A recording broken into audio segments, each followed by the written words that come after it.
What's up, SRL League fans, and welcome to the Green Hell, the Nordschleife.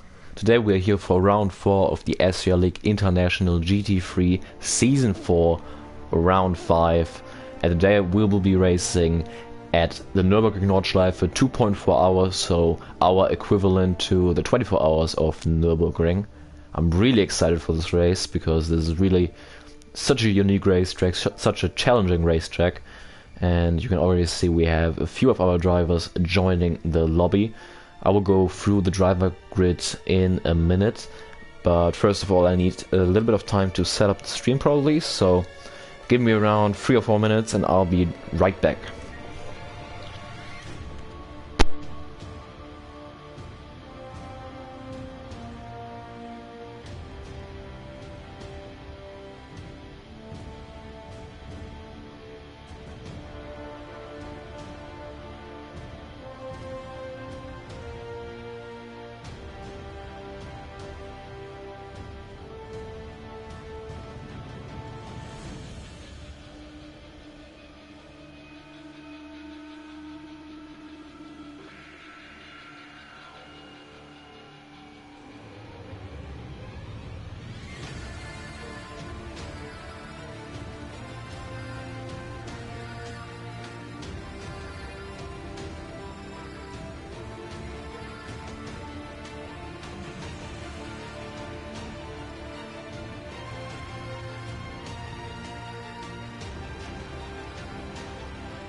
And I am back.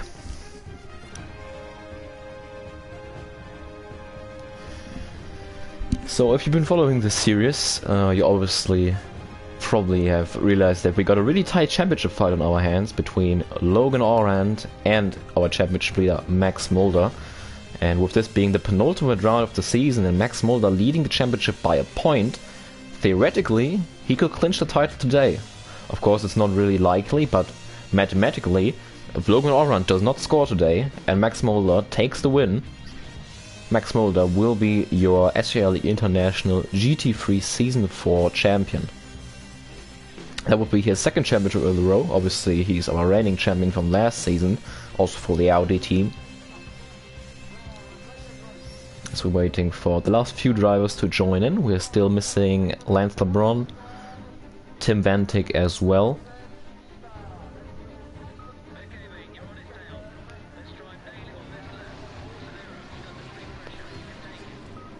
Give me a little second so I can invite them as well.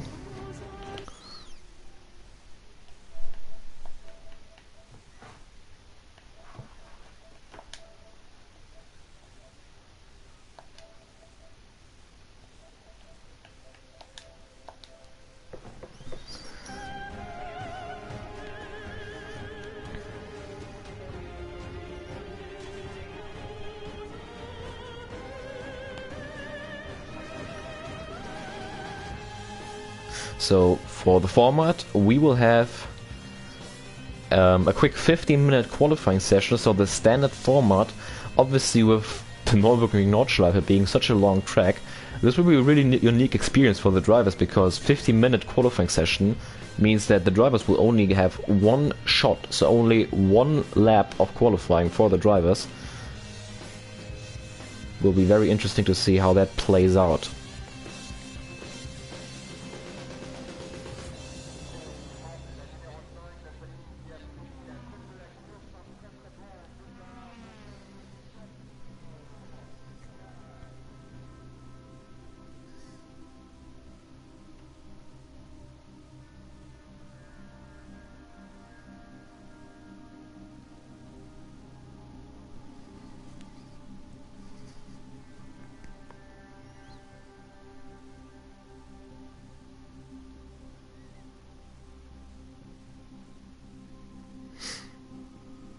Gotta quickly figure out what's going on with Lance LeBron. I think he can't join the session apparently.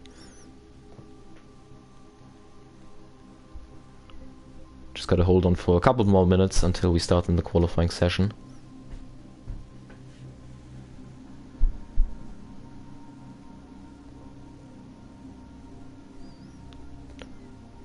Don't want to leave anyone out. That would be a bit unfortunate, of course.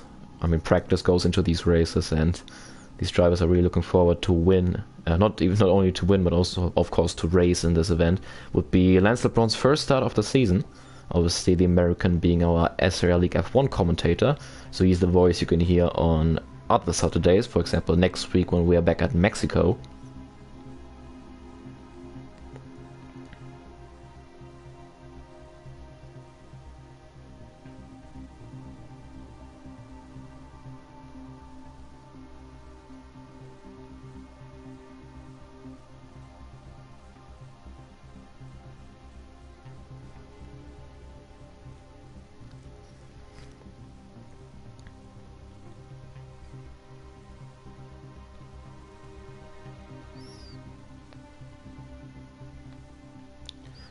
Yeah, so apparently Lance LeBron has some issues with the invite system.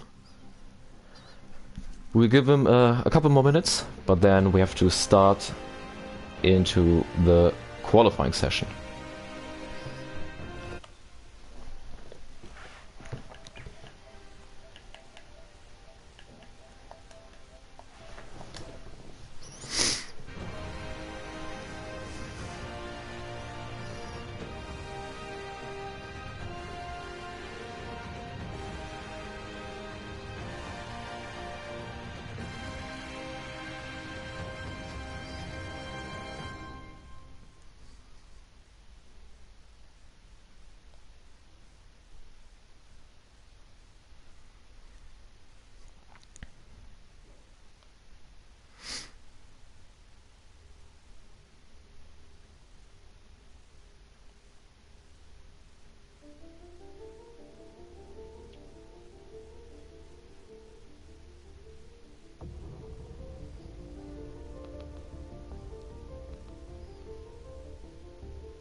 So it looks like Lance will try to get in during the qualifying session if he can fix his issue.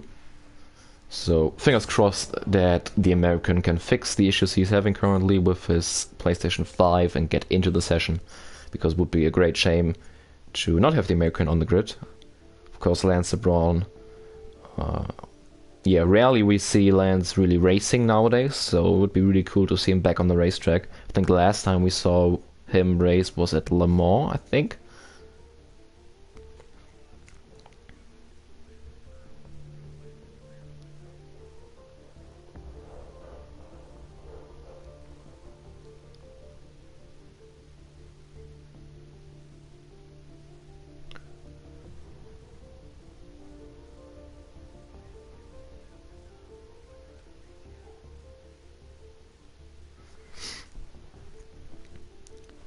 And we're getting ready for a 15-minute qualifying session. Will be very interesting to see, and we really have to look out what the weather does, because as in real life, the weather at the Nordschleife is as unpredictable as no other track on this planet, because of this special location the track is located in, the deep woods of the German Eifel, and the weather can change within seconds.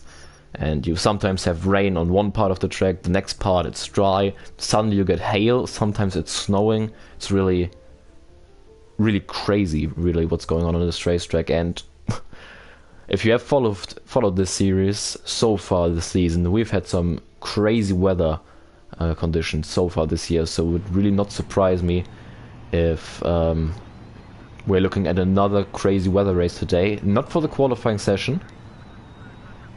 Seems to be dry.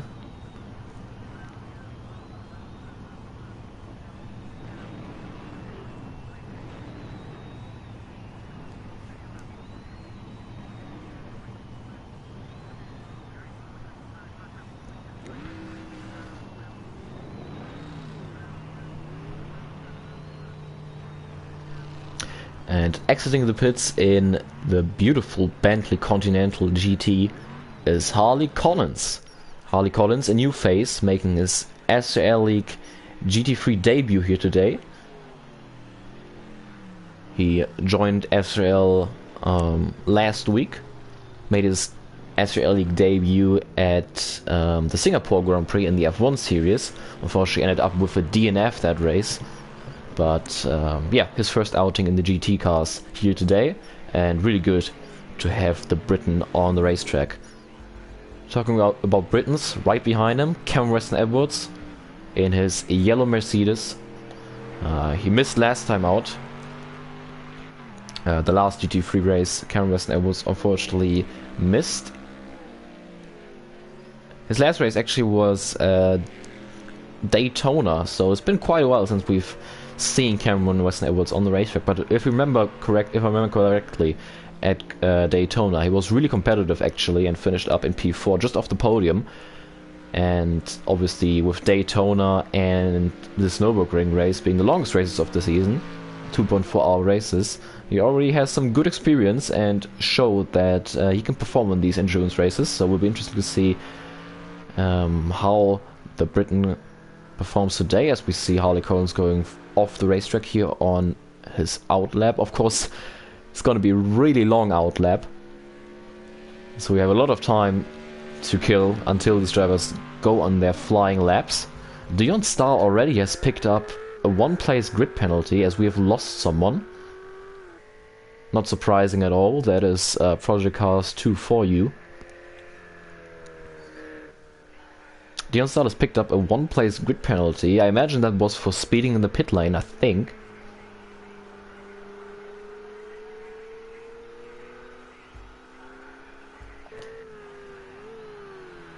That is Nicolo Falzaresi in the other Ferrari, in the 61 car. The Italian with his second SRL League GT3 start. He raced at Bathurst, the 1.5 hours at Bathurst, and finished P4 there. Showed some really strong pace, but kind of rubbed some feathers with championship leader Max Mulder when they had a collision going up the hill. Oh, and there he goes into the wall. A bit too fast there from Falzaresi.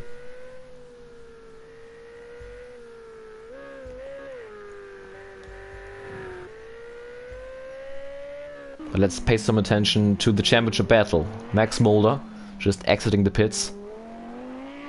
This is our championship leader, and he could theoretically wrap this championship up today if we get the drivers back into the lobby, because you can get points from P1 to P8, and currently we're only 7 people in this lobby, unsurprisingly.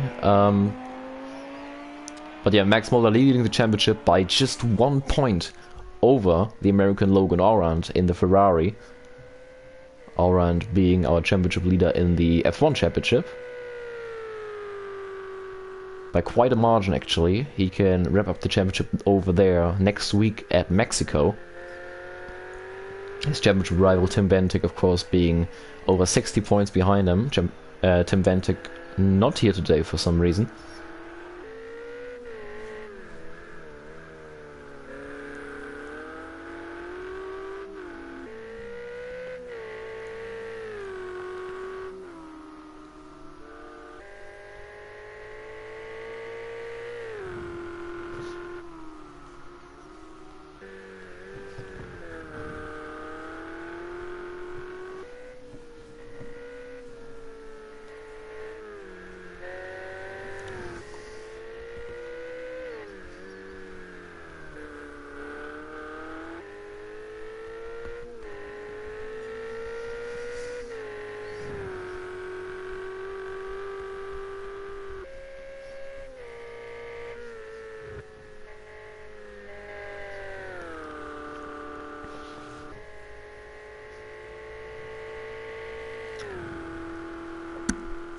Logan Allround goes through the elevation changes on this beautiful racetrack.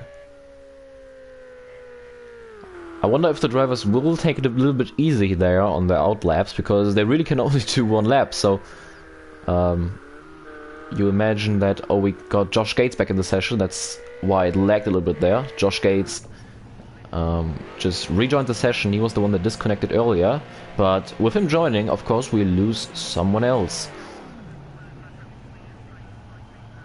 Currently trying to figure out who we lost.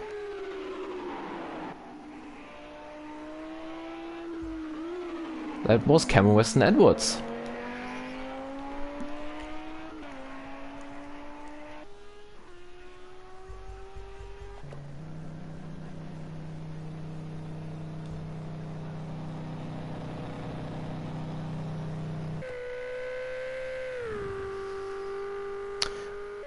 The point I just tried to make was, of course, the drivers only have 1 out lap because they only really have time for 1 flying lap. We're already just under 9 minutes left in the session, so I wonder if drivers will take a little bit easy here, because if they make a mistake and hit the wall, like Nicola Falzaresi did earlier, of course that flying lap will be compromised, and they only have 1, so I imagine drivers will take a little bit more careful here on the out laps.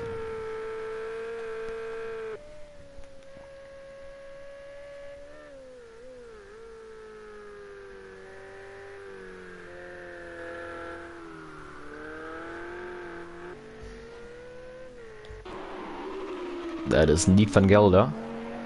Van Gelder has a lot of experience on this racetrack, same as his Audi teammate Max Molder. Both of them have done a 24-hour race, yeah, actual full 24 hours on this racetrack together on Project Cars 2. So they have a lot of track time on this racetrack, and the Audis are my favorites in this race here today, not only because they got the most experience, but the Audi is apparently the fastest car around this racetrack by maybe even over a second. So it will be interesting to see if Max Molder and Nick van Gelder can show that performance. Weston Edwards is, by the way, back in the session. That is Max Molder in the pits. 7 minutes left in the session, so won't be possible for the Dutchman to set a lap time here, because only 7 minutes left. A lap takes longer than 7 minutes, so Max Molder will be without a time here at the end of the session and will be starting from the back. Well, I'm saying that he's starting from the back. Other drivers like Cam Weston Edwards, for example, and Josh Gates won't have a set a lap time either at the end of the session, so they'll be coming from the back as well.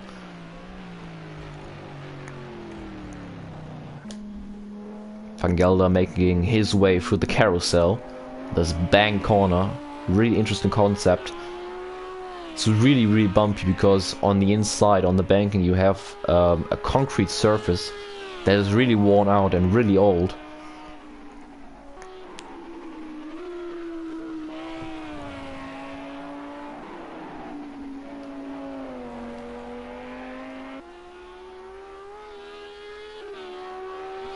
And I can see Max Mulder on the live stream chat saying that he's having brake pedal issues on his rig.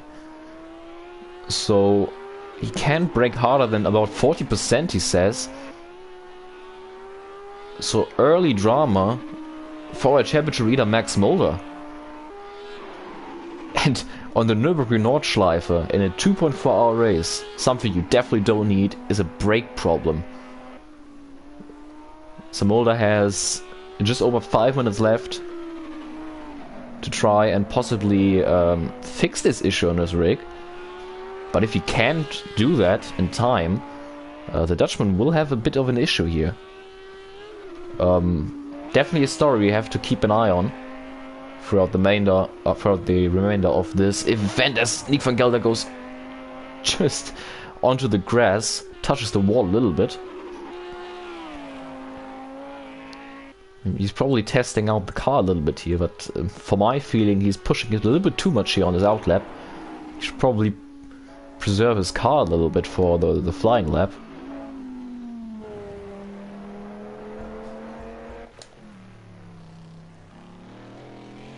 There's Harley Collins, who is the first one to start a flying lap. He's currently on the Grand Prix circuit. Of course, with this being the endurance layout, we got the combined circuit, so the Grand Prix layout and the full Nordschleife.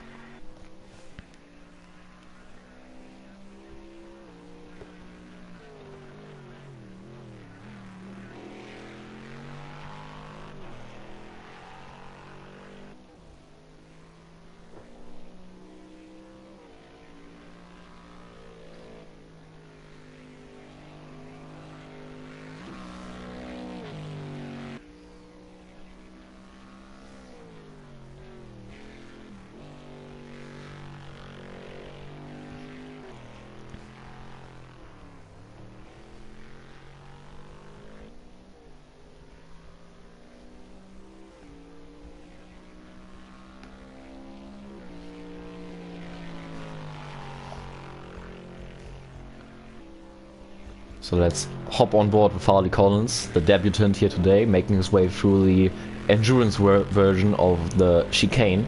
And now he's taking this hard and tight left corner onto the Nordschleife circuit.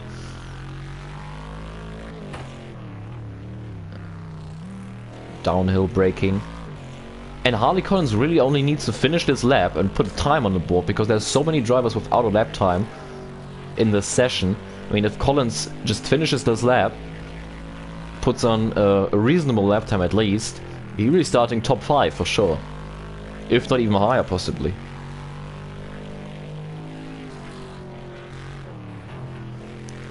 Aggressively hits those curbs. Really high curbs on this racetrack. And you can see the walls being so close to the racetrack. There's absolutely no room for error.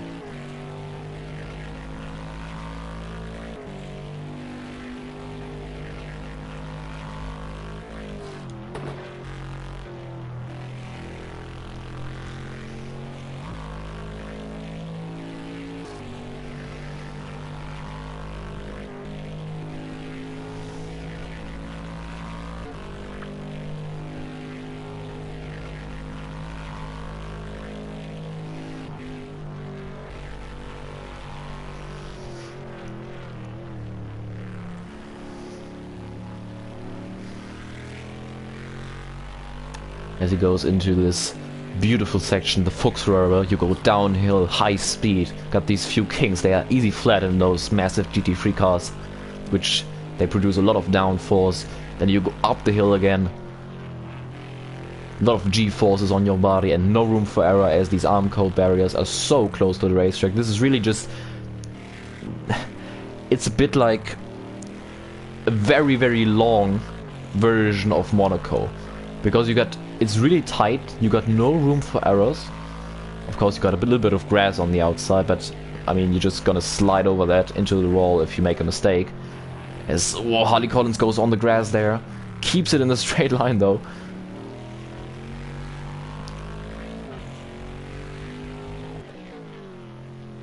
As he's now in the middle of the woods. This racetrack built in 1927. It was damaged in World War II, but thankfully never closed. Obviously has some Formula 1 history as well, as the Formula 1 raced on the Nürburgring Nordschleife until 1976, when infamously Niki Lauda had his fiery and terrible race crash during the Grand Prix back then. That actually was not the main reason Formula 1 stepped away from the Nordschleife. Apparently that was already a done deal before the race, but people just almost blamed Niki Lauda for Formula 1 moving away from the Nordschleife. Then they of course went to the Hockenheimring while the Nürburgring built the Grand Prix circuit, and that made it possible again for Formula 1 to return that racetrack. But thankfully we can see endurance racing until this day on the Nürburgring Nordschleife, and yeah, good to see such a historic racetrack still being in use and not really having lost a lot of its flair and its excitement, because this is really still really a super challenging racetrack. Session is done, the time is up, so everybody that is on a flying lap can still finish it, and this will take some time, I can tell you that. Let's catch up with Nick van Gelder, also on his flying lap currently. Let's see if anybody else is on a lap. I think Dion Stahl is on one, but his car seems to be badly damaged already. He's probably just gonna try to finish his lap and jump ahead of the drivers that won't set a lap time. But back to Nick van Gelder.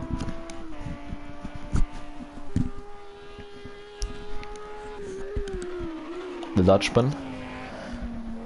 Living not too far away from this racetrack. Yes, he's living in the Netherlands, but with the Nürburgring being so close to the Dutch border, it's only a couple of hours away from where he lives, so almost a bit like a home race here for Nick van Gelder.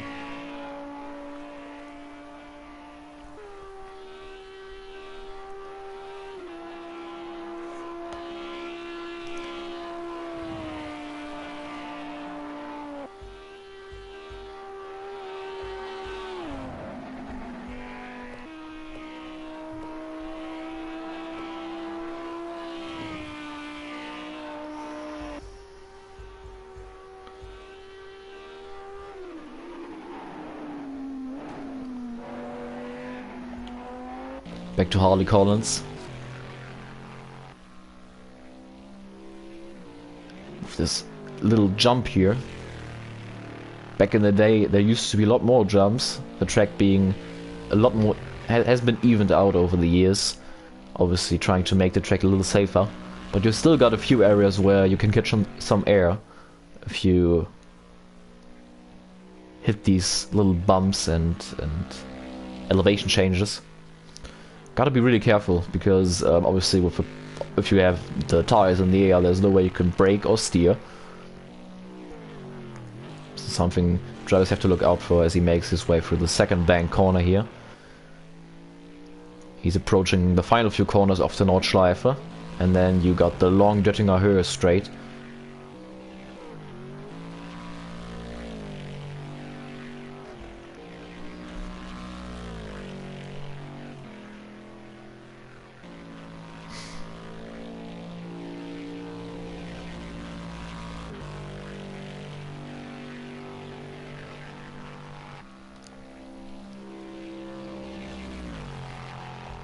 So let's see the top speed of the Bentley. Great. Unfortunately we can't see it, because let's jump in the cockpit, maybe can we see it through there.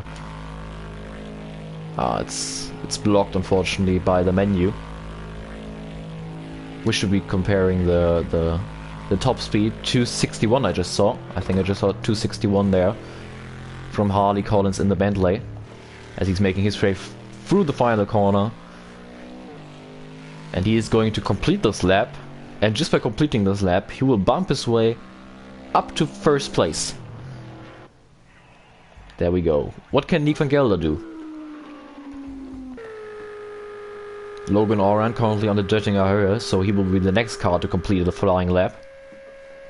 I think it is a flying lap.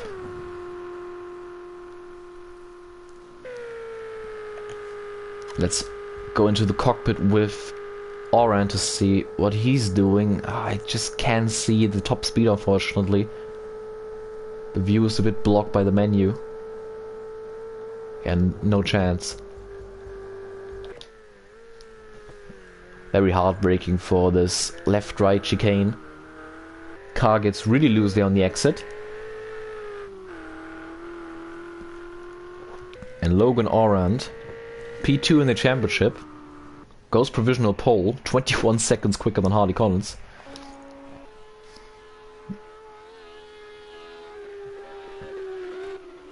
Next up is Nick van Gelder. Can he help out his Audi teammate Max Mulder and take this provisional pole away from Logan Oran? Van Gelder to the line. It's P2. P2 for Van Gelder, 10 seconds off.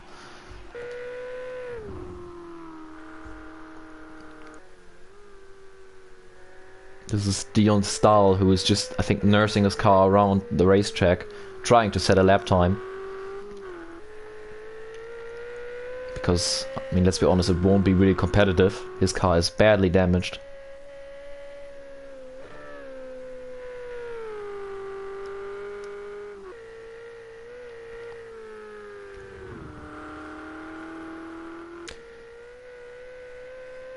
So Max Mulder will be starting this race from last position, the championship leader, and most importantly, his championship rival Logan Oran is on pole position. And we don't know how this story will develop, but Max Mulder having brake issues on his rig is definitely not helping him. He's currently out on the racetrack, so he's probably just gonna do an outlap here to see if it's working. Let's go into the cockpit with him if we can see anything different from his driving, maybe.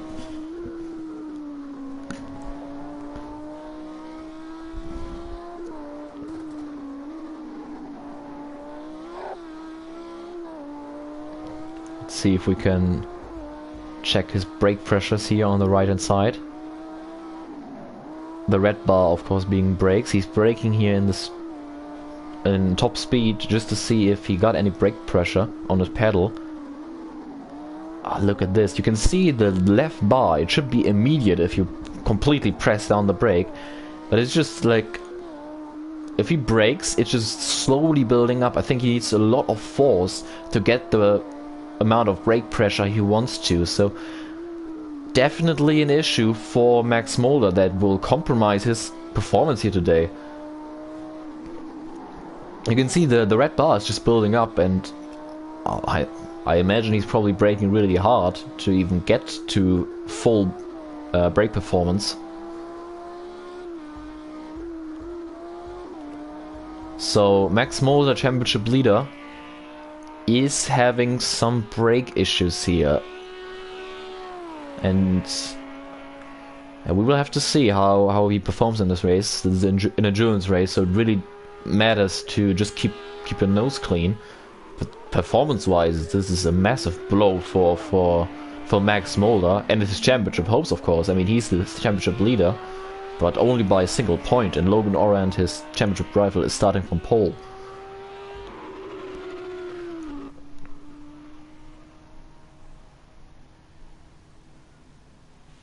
This is gonna be the starter grid for this race. You got Logan Oran on pole position ahead of Nick van Gelder.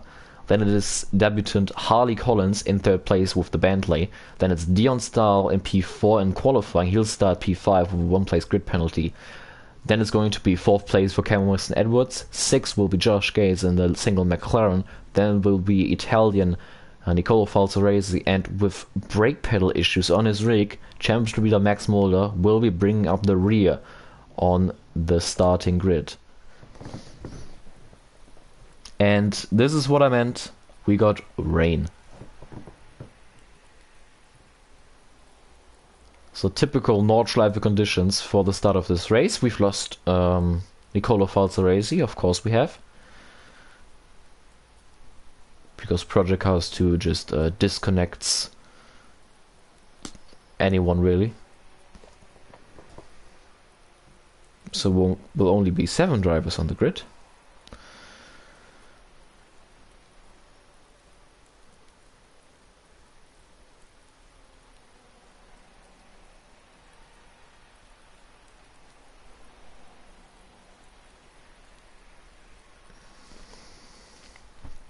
And we will have a standing start. Traditionally, this is always a flying start, but unfortunately, with Project Cars 2 really having some issues on flying starts, we have agreed on doing standing starts for the remainder of the season.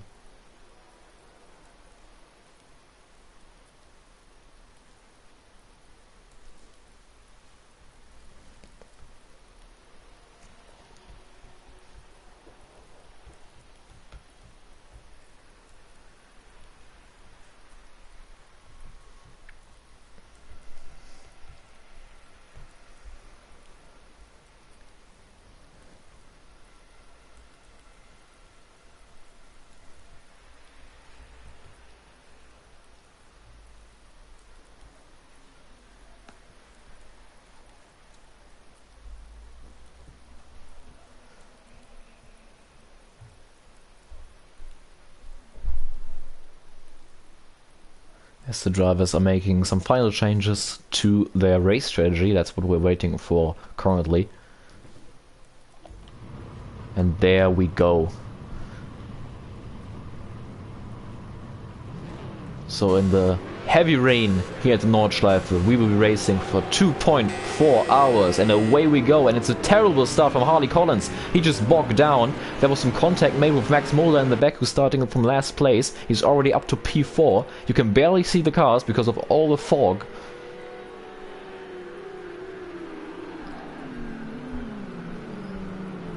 And that is Nifan Gelder going for the race lead because Logan Orant has gone deep into turn 1. There's contact, Nifan Gelder's around. There was contact made between Van Gelder and Logan Orant, and there's contact again. That is, I think that was Josh Gates and Lee Van Gelder. Dion Stahl was off the racetrack. Cameron Weston Edwards, through all the chaos, just went into the race lead because Orant spun Van Gelder around in turn 2. So very hectic start in these awful conditions. I think we have to settle for onboard cameras here because otherwise you can't see the cars.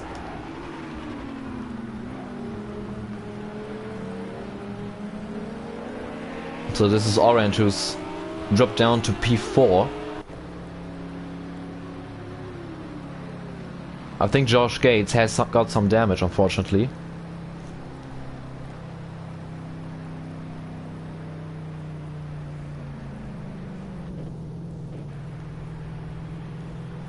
And this will be a long lap back. I really hope Josh Gates makes it back, because otherwise we are already down to 6 drivers, unfortunately. There's a battle for P3. Max Mulder's already in 2nd place, going for the race lead possibly. What a great start from the championship leader, and suddenly after such a poor qualifying session for Max Mulder with so many issues, he's already fighting for the race lead here. And he goes down the inside of Cam Weston Edwards. And Edwards drops down to 2nd place. Max Mulder goes from last to 1st within just a few corners, basically. Very impressive stuff.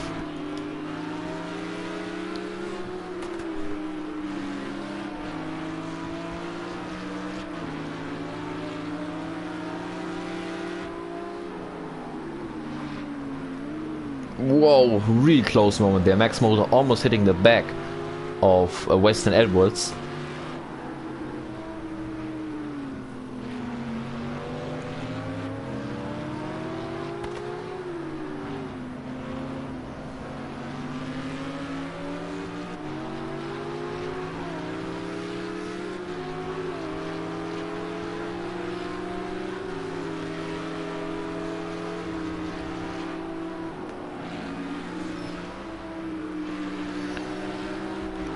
Let's quickly check on Josh Gates, who, I mean, respect to him, he's still trying to get the car back.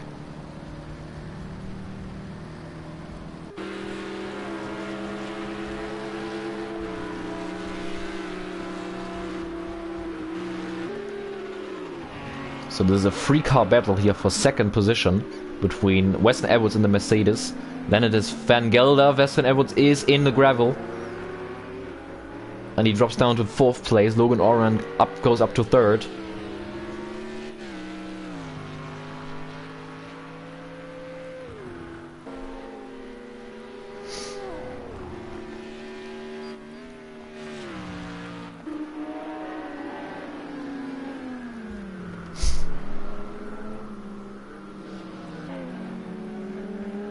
I think Max Muller just lost a little bit of time here. Van Gelder and Orand are getting a little closer here to our race leader, as they fly through the pouring rain here on the Nordschleife.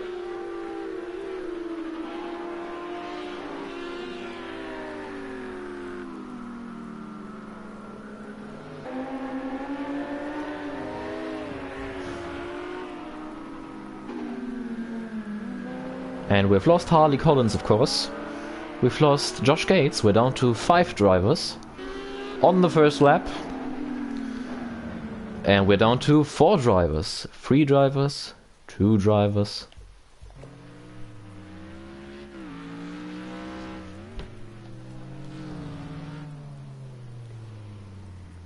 Van Gelder is stopping. I'm not sure what's going on right now.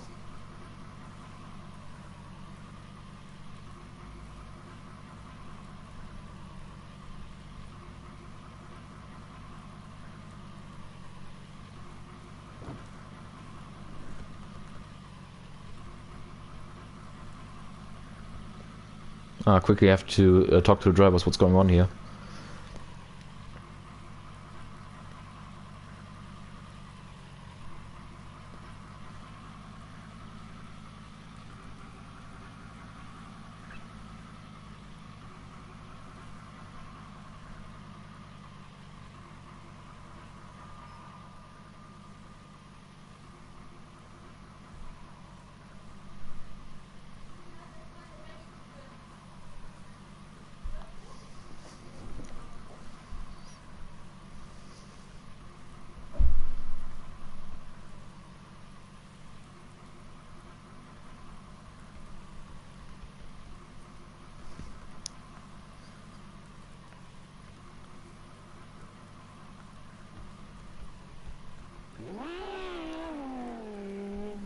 So the drivers agreed on doing a race restart because of the disconnects we've had on the first lap here.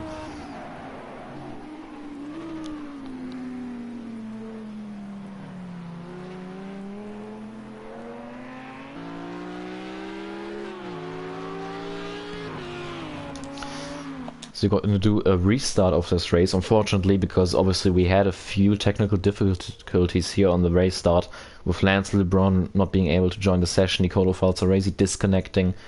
Then we've lost Josh Gates early on, Harley Collins as well.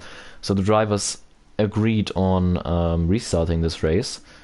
So just hold on for a little second and we will restart this session.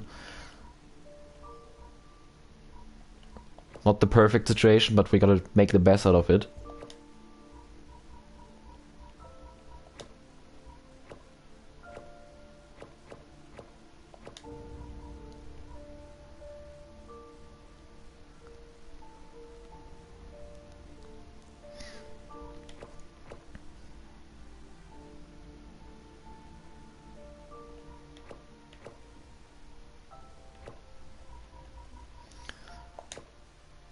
Fortunately, we have to. We unfortunately have to reduce the race time here a little bit because otherwise this will just take too long. So we're gonna have a 2-hour race instead of the 2 hours and 25 minutes. Not too big of a difference. So let me quickly invite everybody else back to the session, and we'll try this over again. Of course, not the ideal situation, but like I said earlier, we gotta make the best out of it and restart this race. To see, hopefully, that we don't have any more technical difficulties here in this race.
And looks like Lance LeBron has made his way into the session, so good to see him finally being able to join.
And that should be everybody in the session.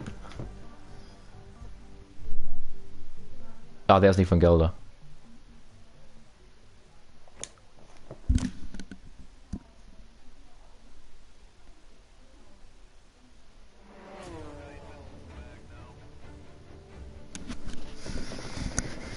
So, of course, this will now be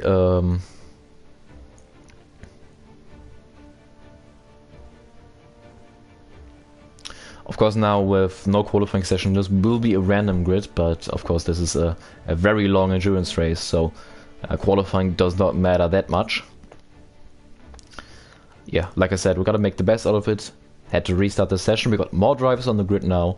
Little bit reduced race time now with 2 hours only, but I think it was the right decision from the drivers. Really good to see the drivers taking this into their own hands and deciding to restart the session in sympathy of the drivers that had a disconnect or weren't able to join the session before that. So yeah, good to see this happening, and now we got more drivers on the grid on this race start. So yeah, definitely for the best. Will be interesting to see now if we have comparable conditions to before. So before we did the restart.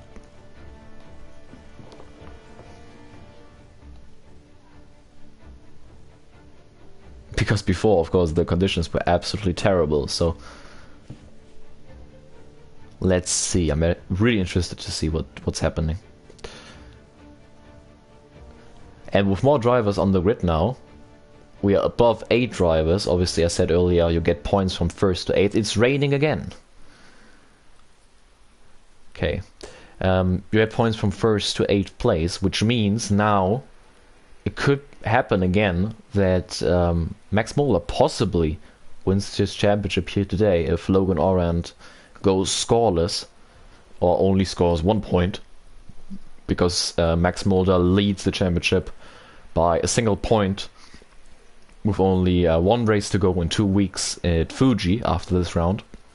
So Nicolo Falzaresi inherited its pole position here He will start in front of Championship leader Max Mulder, followed by Lance LeBron. Good to see LeBron making it into the session. This is his first SRL League GT3 start of the season, and it's Cam Weston-Edwards in 4th place. Before the restart, he was really impressing me, leading early on. Then it's Logan Oran second in the Championship. He's starting 5th. Harley Collins in his SRL League GT3 debut in 6th. Then it is Josh Gates in McLaren. And bringing up the final row, it's Nick van Gelder and Dion Starr in 9th, starting from last. Conditions are a bit comparable to before the race start, minus the fog. So better for us viewers, of course, as we can see the cars, finally. So drivers will make their strategy calls and load their setups. So that is what we're waiting for right now. We've lost someone, of course, again. That was Harley Collins in the Bentley, unfortunately.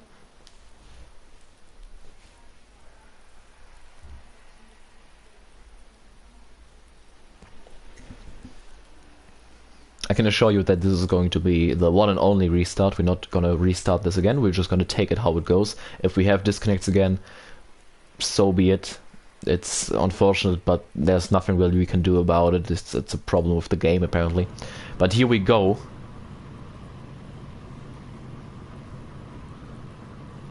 It's going to be Nicolo Falzaresi on pole position for 2 hours on the Nordschleife, and away we go. Nicolo Falzaresi almost stalls. It's a really slow start from the front row. Logan Oran already going into the lead. He's side by side with championship rival Max Mulder. Into turn 1 in the pouring rain here at the Nürburgring. Whoa, Josh Gates misses his braking point. Goes straight on. It's side by side between the championship rivals. Logan Oran takes the lead in front of Max Mulder. Then it is Dion Starr coming from last to 3rd place. Nicolo Falzaresi had a terrible start. He's down in P4. Van Gelder fighting with Weston-Edwards. We've lost Lance LeBron, who of course disconnected. I'm afraid this won't be the last disconnect of this race.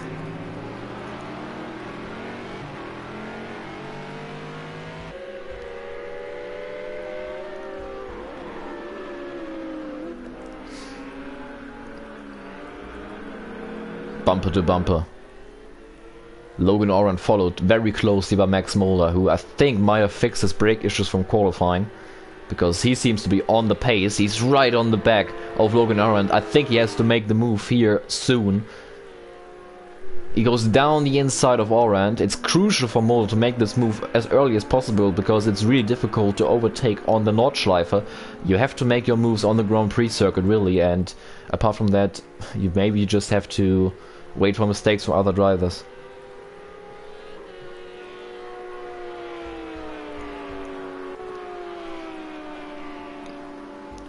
Nicolo Falzaresi in the meantime has dropped down to 6th place now.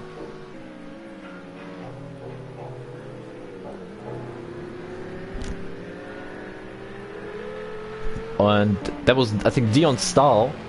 Dion Starr was around in the chicane, so the Ferrari driver drops down to 7th.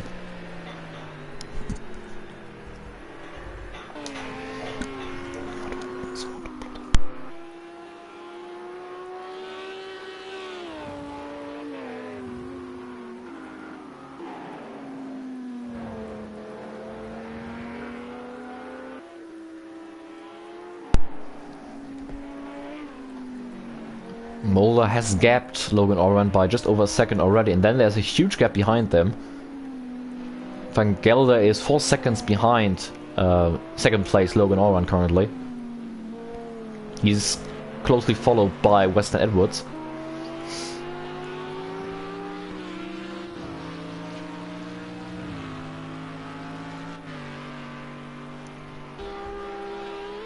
Over this crest, the car gets really loose there sometimes, especially in the dry, of course, with higher speeds. You get airborne going through there.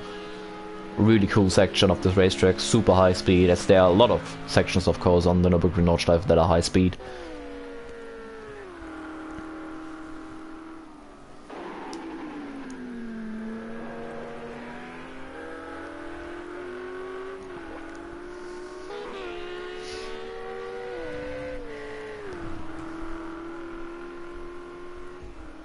driver Max Mulder, our championship leader, leading the way.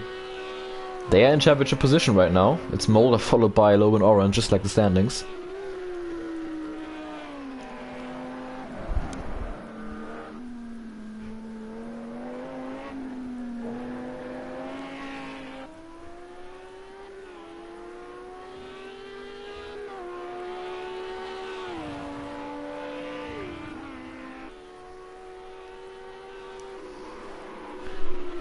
Drivers really got to look out for puddles here, as there are a lot of elevation changes. With this heavy rain, puddles will be forming here quite quickly. And you know the weather system in this game. If you hit a puddle, I mean it's realistic of course, if you hit a puddle, there's no way you can steal the car as you just aquaplan, and the car just goes off the racetrack, and with the Nordschleife not having any runoff area basically, such a mistake will be punished immediately by these Armco barriers, which are super close to the racetrack. Looks like Orange has lost a bit of time here through the last few corners.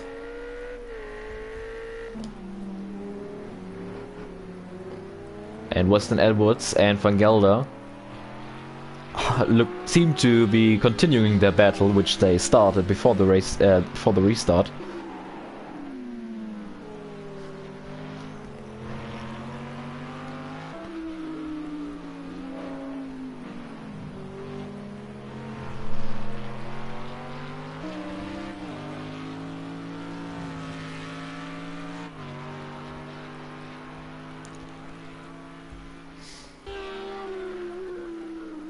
Let's hop on board with Cameron Weston Edwards to have a closer look at this battle for P3 between Van Gelder and the Audi, the Mercedes of Weston Edwards, as they make their way through the forest.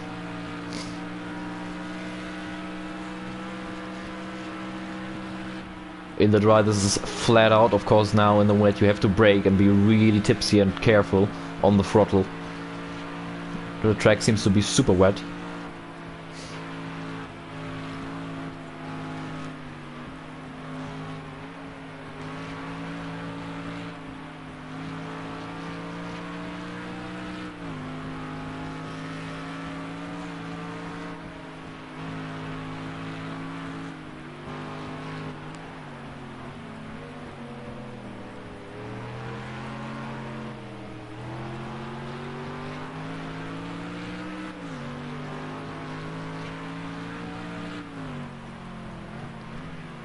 As the drivers go through the carousel. Oh, a bit of a moment there from Weston Edwards as he slipped up the racetrack over the concrete.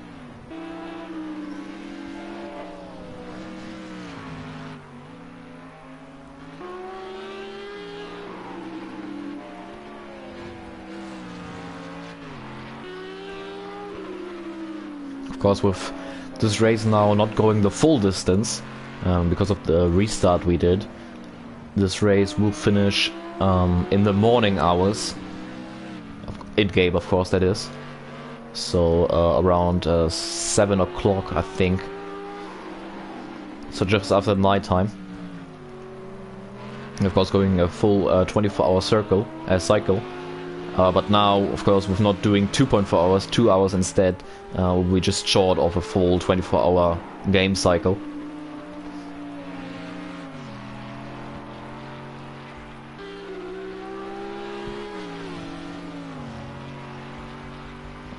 Josh Gaze has dropped a minute behind race leader Max Mulder. Yeah, the way he's swerving around here on the racetrack, it seems like he might have picked up some suspension damage.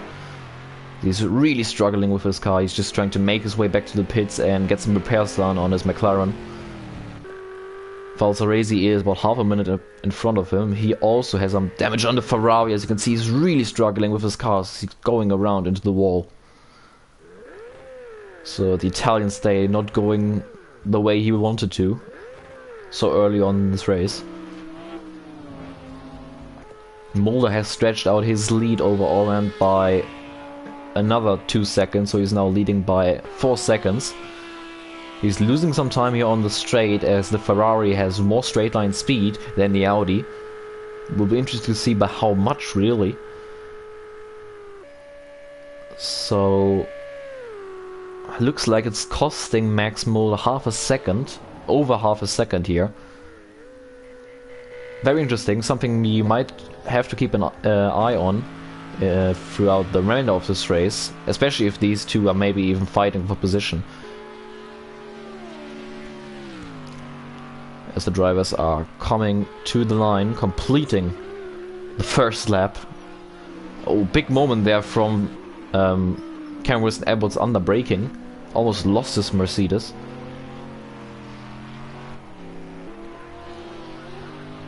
As the drivers will complete lap 1 on this very long circuit. Took them almost 10 minutes to complete this first lap. Dylan Stahl still in contention as well. He's just sitting under 10 seconds behind Weston Edwards in 5th place currently. And then it's the two damaged cars of Falzaresi and Gates, who are just trying to make their way back to the pits. I'm not too sure if... Oh, big contact for Josh Gates. You might be wondering right now, whoa, does he not know how to drive? These drivers are brilliant drivers. The issue is just, if you got suspension damage in this game, it's almost impossible to get the car back to the pits, as it's so difficult to steer. And what Josh Gates is doing right now here, he's just using the Armco barrier to get back to the pits, basically, because he really can't steer the car. In the meantime, Nicola Falzaresi has made his way back to the pits and straight away retired of the session. Oh, bit of a moment there from Logan Oran. There is a puddle on the inside of the kink, I think, that has formed.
Mulder's advantage over Oran seems to be melting away a little bit. It's down under 3 seconds now.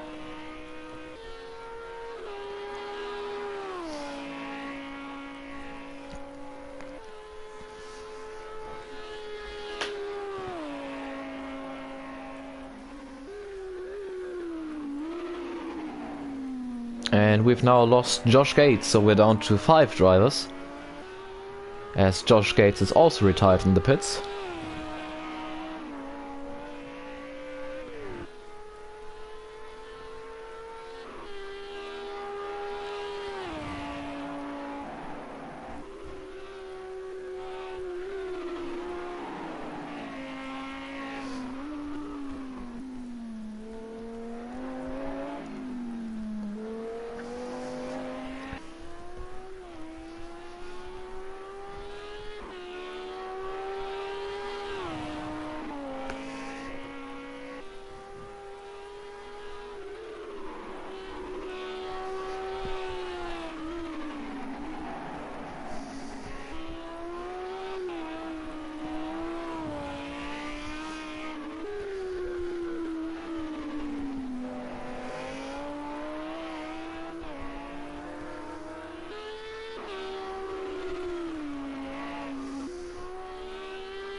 And Max Mulder's just gone for a spin, I think.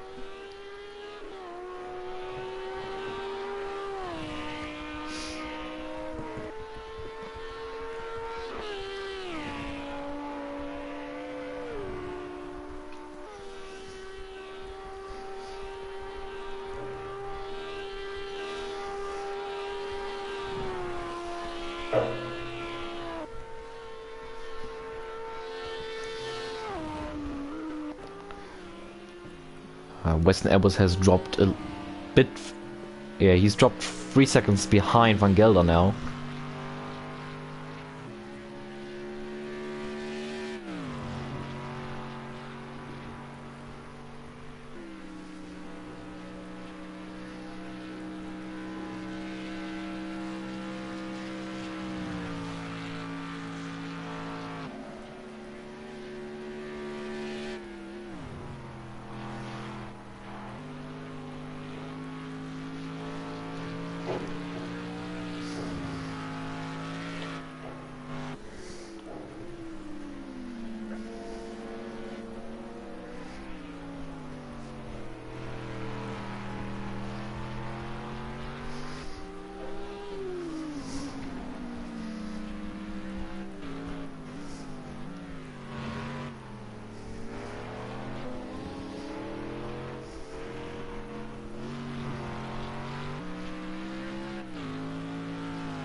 So after Mulder's mistake, he is build up the gap again to Logan Oran to just over 3 seconds.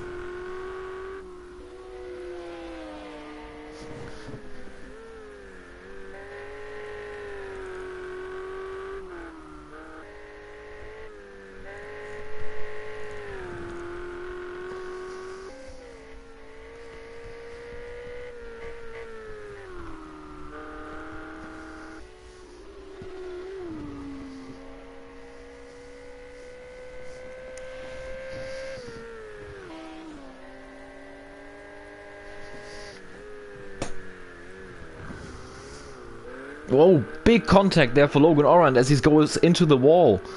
Has he suffered suspension damage possibly from that? That was a big hit. Look at the front end of the Ferrari.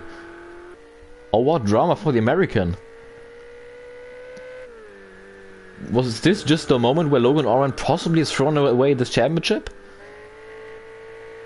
Oh, look, I think he might have suffered some suspension damage. I'm not too sure.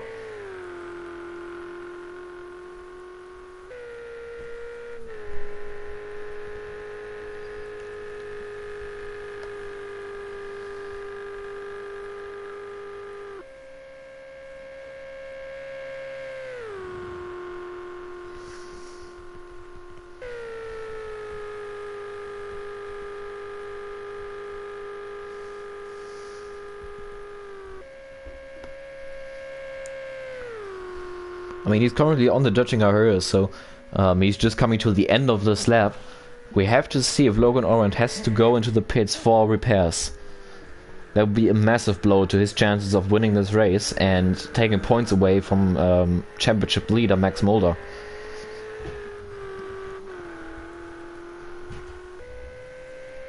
But Oran stays out.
That is race leader Max Moore, who's just gone for a spin into the gravel.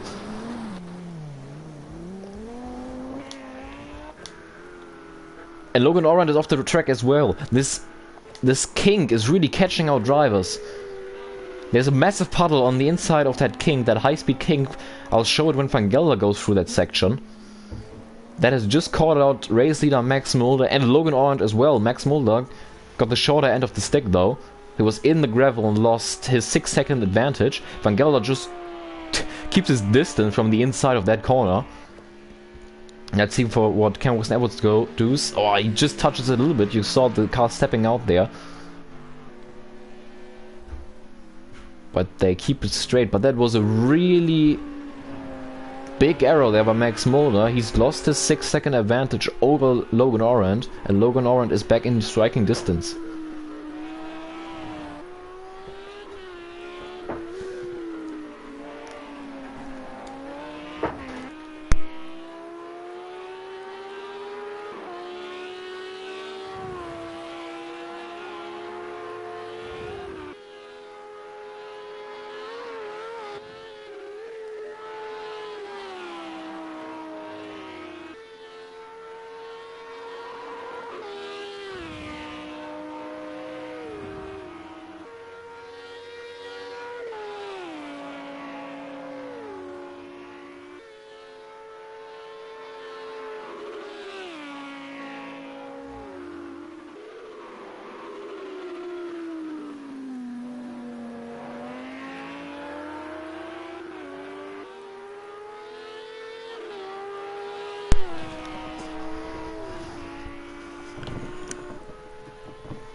For competition, competition-wise, of course, this mistake by Max Mulder was probably the best thing that could happen, because now we got a very close battle for the lead again. Even though I believe that Logan Orant is nursing some damage, because that was a big hit on the last lap that he took into the Armco barrier.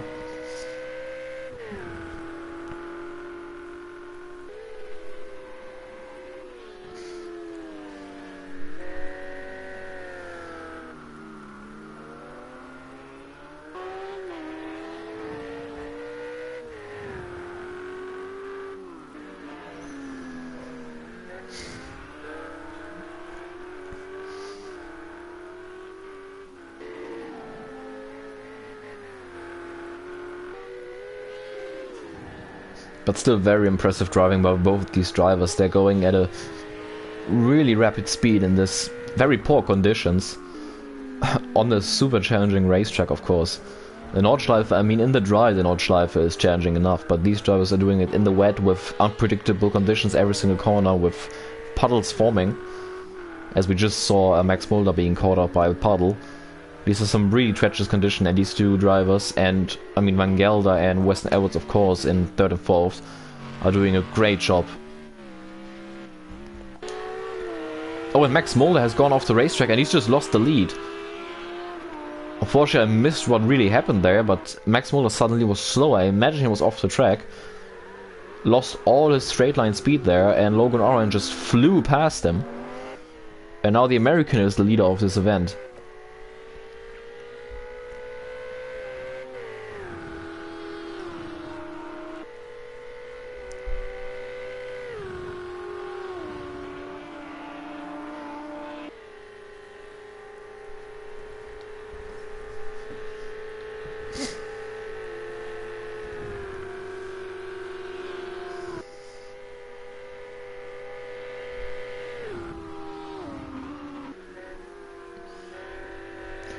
But I think, especially for right-hand corners, I think Logan Orant is fighting a lot of understeer, because he's definitely, I think, nursing some suspension damage.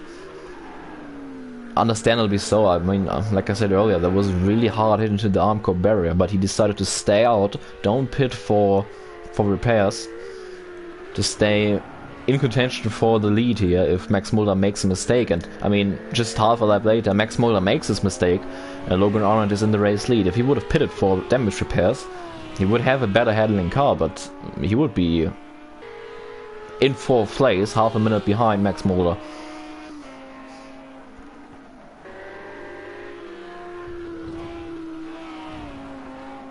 Oh, Logan Orange is in the wall.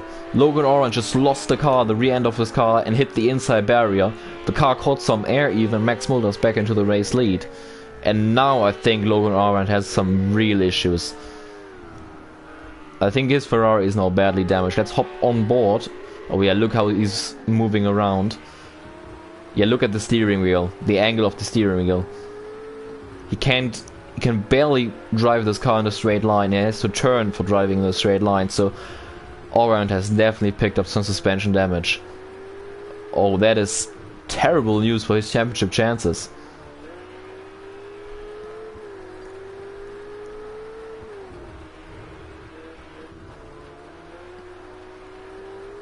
And he's still got quite a bit of track to go until he can make it to the pits and do some repairs on his Ferrari. But it's a long race. I don't want to go as far as saying this has cost him this race already, but as he goes for a half spin, it's gonna be really tough for him to make it back to the pits. Of course, this is a long race, and something like this can happen to everybody, including race leader Max Mulder. But I think the race win is out of the window for Logan Orange, and I think he really needs one to take some points away from Max Mulder. I think the weather conditions are improving a bit as Logan Orange continues to struggle with his damaged Ferrari. I think the weather conditions have improved a little bit. I think the rain has mostly stopped, the sun is out. So we will be seeing a drying racetrack here, at least in this section of the track. You don't know how it's looking on the other side of it.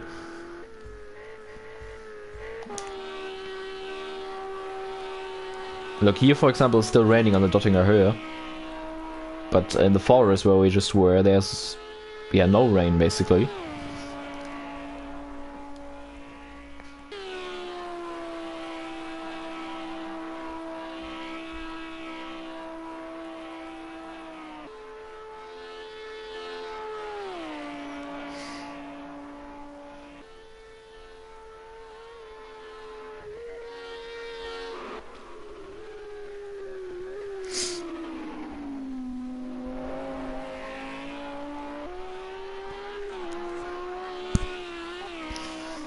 It'll be interesting to see how quickly the track dries up, because you want to be on the right tire at the right time, and this is such a long lap. You can go halfway through the lap and suddenly the track is dry. Logan Orange decides to stay out,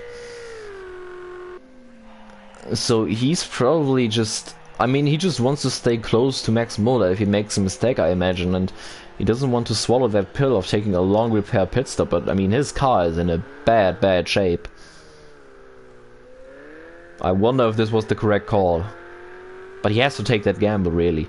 He can't play conservatively and go into the pits and repair his car. He's trailing in the championship, and he needs to take points away from Max Mulder. And he thinks the best way to do it is to stay as close as possible to him.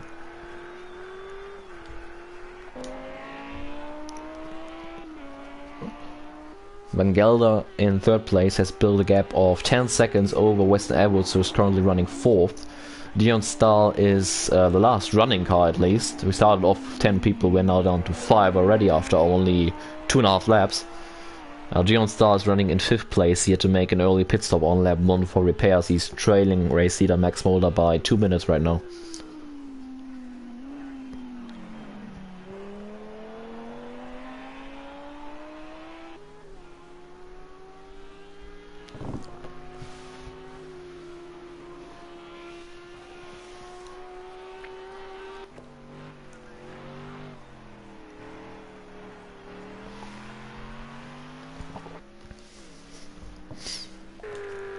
There's the before mentioned Dion Stahl, who's on the Dottinger Höhe, the long straight. This is where the Touristenfahrten, they're called, are starting. What that means basically is you can just take your normal road car to the Nordschleife during a weekday, because usually on the weekends you have races, sometimes on the weekend as well, and pay 30 euros per lap. Before that you have to register online and become a member, and then you just you can just take your car for a spin around the Nordschleife. So if you want to experience this racetrack for some fun in your car, it's easy to do. You can just book it and go to the Nordschleife and take your car for a little spin around this beautiful racetrack. It's definitely something I recommend doing. And yeah, pretty cool that that is a thing, and really nice to see the track continuing this tradition onwards as Stahl goes for a little spin. And there's not even like a real speed limit. Of course, you have the first section when you go onto the track where you have to, I think, go 30 kilometers per hour. But after that, it's clean sailing. I mean, of course, you have to think about how much risk you really want to take. But theoretically speaking, you can go for a flying lap around this track in your road car, which is, I think, pretty cool that you can just do that. I myself am planning on doing this in the summer with my car, so that's something I'm definitely looking forward with. Together with Nick van Gelder, actually, who is currently going through the gravel in the long right corner as you go into the Fuchsröhre, just after Schwedenkreuz.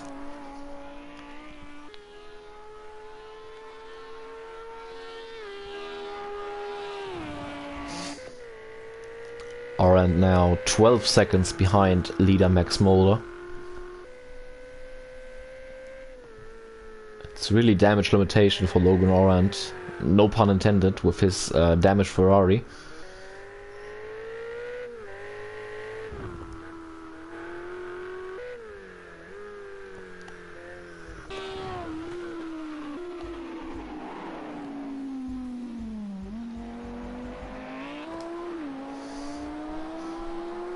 The track is still a little bit greasy and shiny on this part of the circuit, but you can definitely see the improvement compared to last lap. The track is definitely drying, and I think by the time they make their way back to the pit lane, they will go for a pit stop and switch over to slick tires here on the end of this lap. I mean, you say on the end of this lap, it's still a long way to go until this lap is over, but whoa, Max Mulder goes for a little half spin there because there's a massive puddle on the inside of that corner.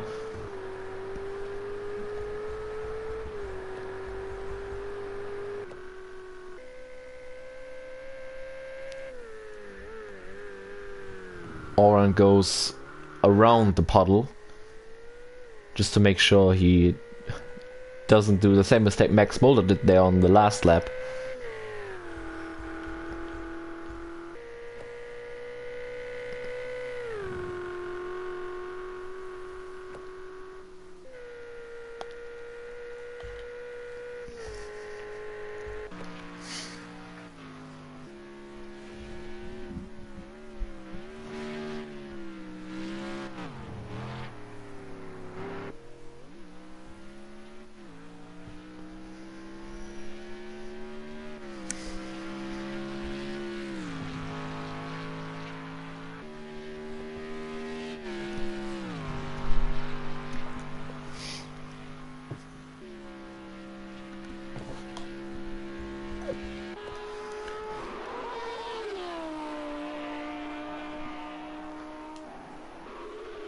Max Mulder has just set the fastest first sector of this race,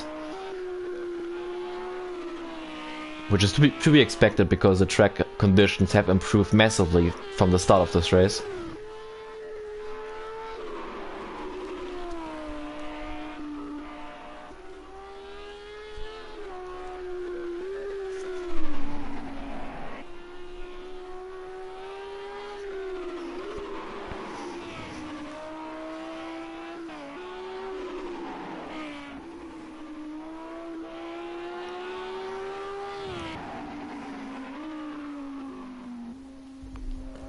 Logan Arendt has just gone around. And that must have been a big off, because he's lost 15 seconds and has dropped down to third place. Van Gelder is now running second. I think Orange just wants to make it to the end of this lap so he can switch over to slick tires and get his car repaired.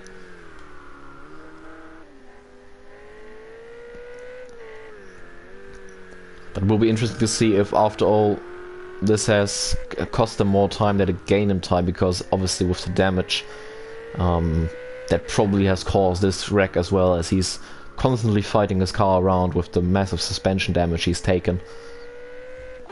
That puts Nick van Gelder in second place. So it's a Dutch 1-2 currently, as Van Gelder has a big moment as he hits that big curb on the inside as he goes for a jump over the crest.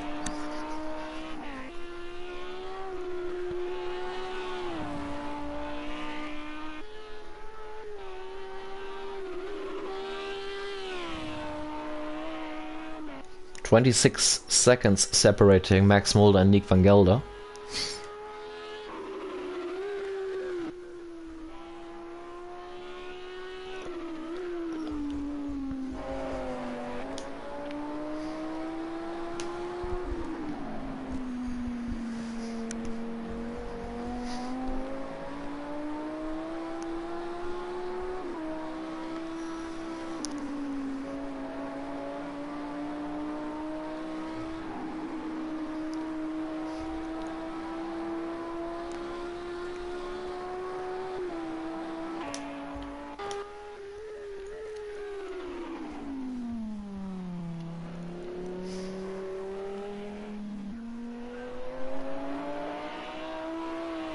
And as expected, Max Mulder makes its way into the pits, and he will be the first driver to swap over to slick tires.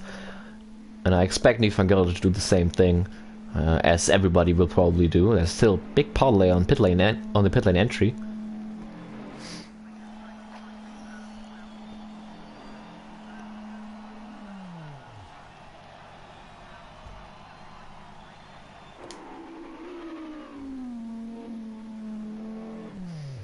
Oh, Van Gelder goes for a spin.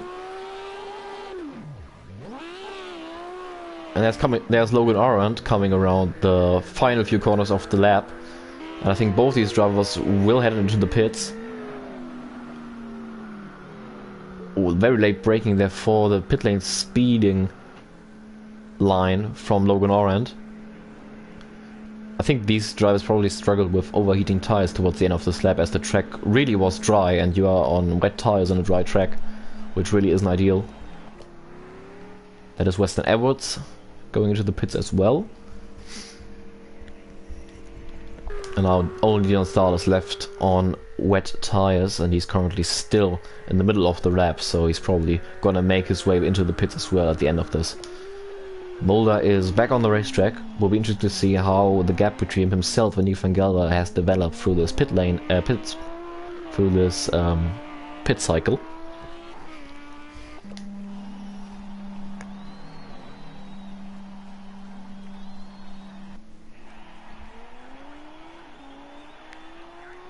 And it's sunshine here at the Nürburgring, as if nothing has happened. 22 seconds is the gap between Van Gelder and Mulder. So through this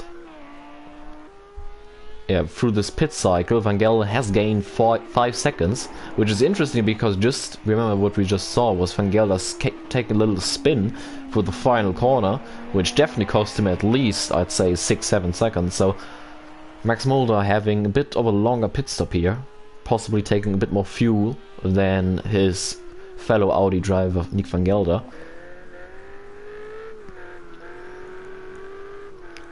Logan Arendt back on the racetrack.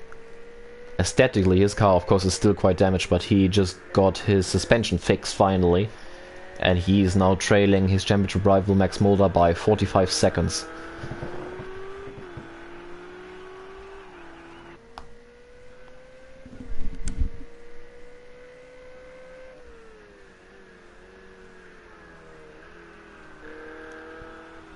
JDMG11 on the live chat, welcome to the race. I swear I was driving on this earlier. Yeah, the Nürburgring Nordschleife always a good track to have some fun on.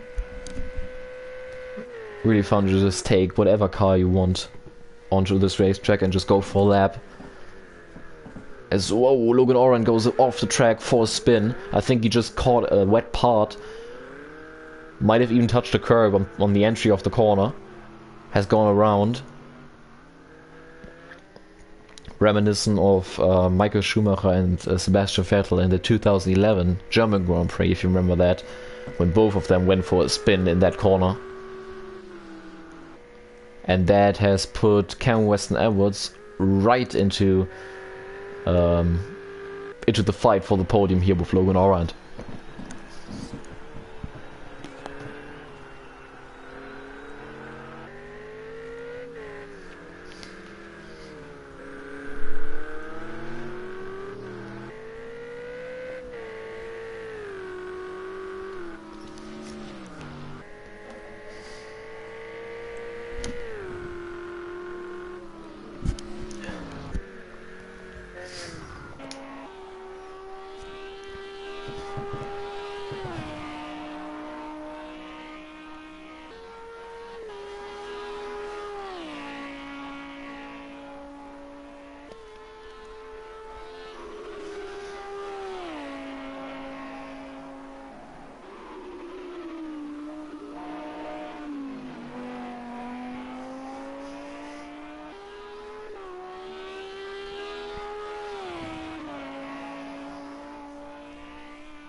I think Max Mulder might have made a mistake somewhere because he just lost almost 5 seconds of his lead. So the lead is now down to 18.5 seconds.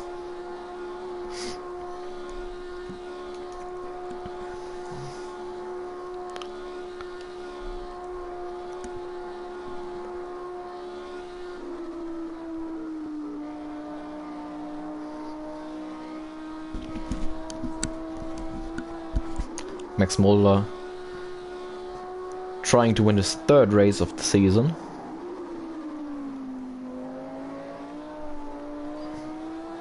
Still without a finish off the podium.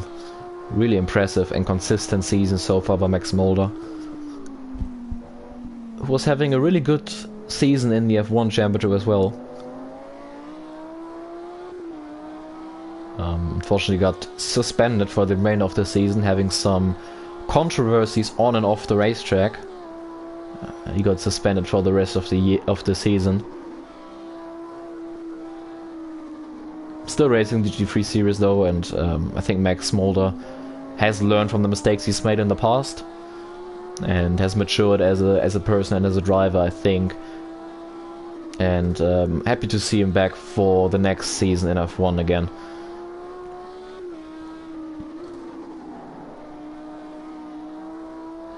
He's currently on his way, or I mean, I don't want to talk too early, but he's trying to take his 2nd SRL League International GT3 title in a row.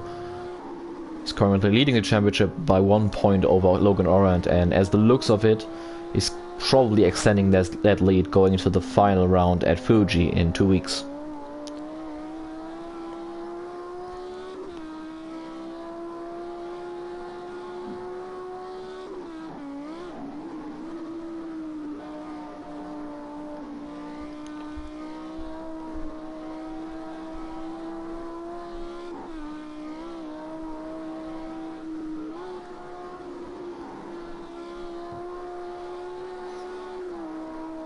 Got some Nick van Gelder fans on the live chat cheering him on. Van Gelder having a really consistent drive so far. He's running in second place, trailing race leader Max Mulder by only 21 seconds. Same gap between himself and Lowen Orange, who's running third. So only 6 seconds in front of Cameron Weston Edwards.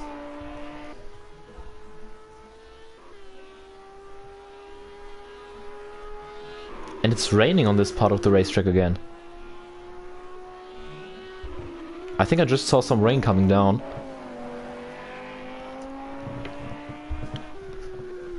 Yeah, it's raining again on this part of the racetrack, and these drivers just swapped over to slick tires. This is what I was trying to say at the beginning of this event.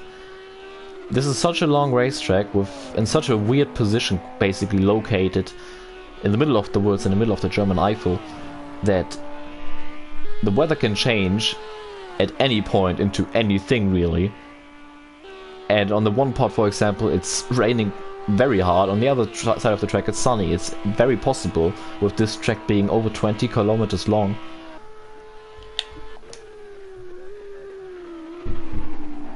So on this side of the racetrack, it's raining, so we'll be interested to see if Max Mulder now pits for wet tires.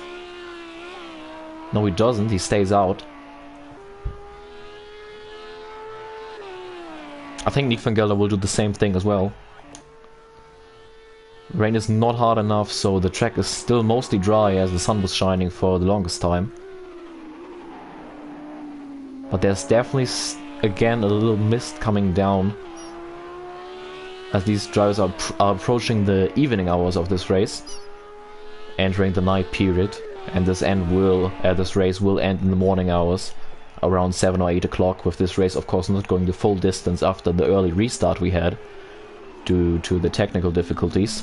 This race was reduced to a big moment there by Nick van Gelder going to turn 1, lost the rear end of his car, but well held by the Dutchman. Yet this race is not going the full distance. It was scheduled for 2 hours and 25 minutes, instead we're doing only 2 hours. Headlights are on as the sun is going down somewhere behind the thick black clouds that are bringing this rain back that we had early on.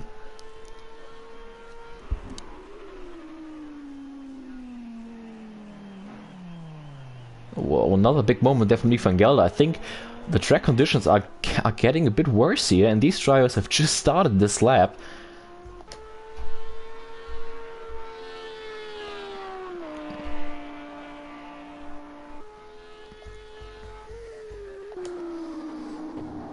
So if this track gets wet again on this lap, this will be super interesting to see, with these drivers being on slick tires. And I think the track is wet, through here at least. It looked very shiny, and on his slick tires Max Mulder just went for a massive slide. These are some interesting conditions. The sun is going down, the sun is basically shining, but it is raining at the same time. You'd be thinking this simulation is crazy, but these are actual very realistic conditions if you consider that we are at the Nordschleife. Of course, back in 2016, if you remember the real life 24 hours of Nürburgring, when it started hailing and also snowing at some parts of the racetrack, and they had to red flag the event. Or in I think it was 2020, when they basically through the entire night had to hold the event because of the fog in the middle of the racetrack. So in real life this racetrack has a lot of history with interesting weather conditions, to say the least.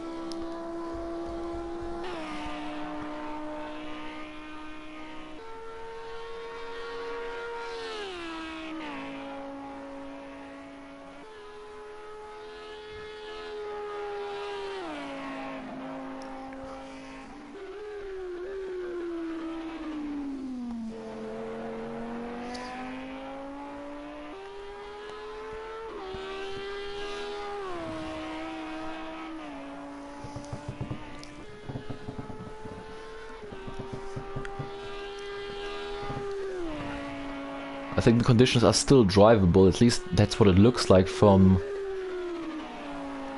the way Max Mulder is driving right now.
as the battle for the final podium spot seems to be heating up.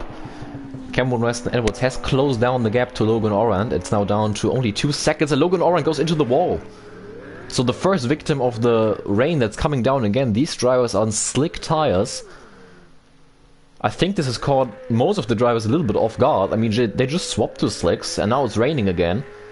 And they got this long lap to complete to go back to the pits. And Logan Orand with heavy damage. This race has not gone the way Logan Orand hoped for.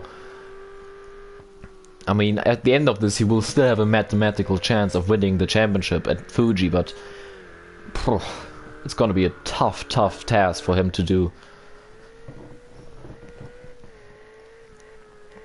And he definitely, as you can see, he definitely got suspension damage again as he's moving around in a straight line.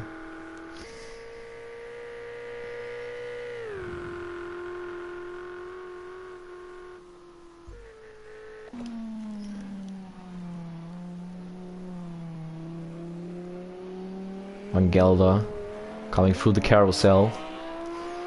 Look at this part of the racetrack, the rain isn't as bad. It's coming down slightly, but where Logan Orand was at the moment, the rain was coming down really hard. Sometimes the sun seems to be glimpsing through the clouds.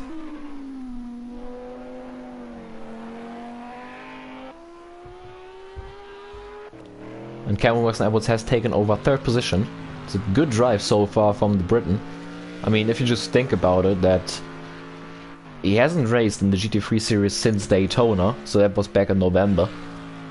And I don't think he has a lot of practice, so I mean, there are not many drivers just like Cameron Weston Edwards. He's so plug and drive, basically. You can just throw him into whatever, and he's gonna get the job done.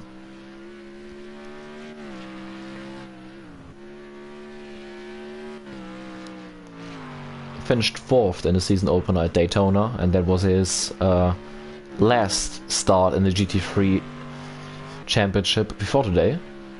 And he's currently running in 3rd place. Would be a good podium position for the Mercedes.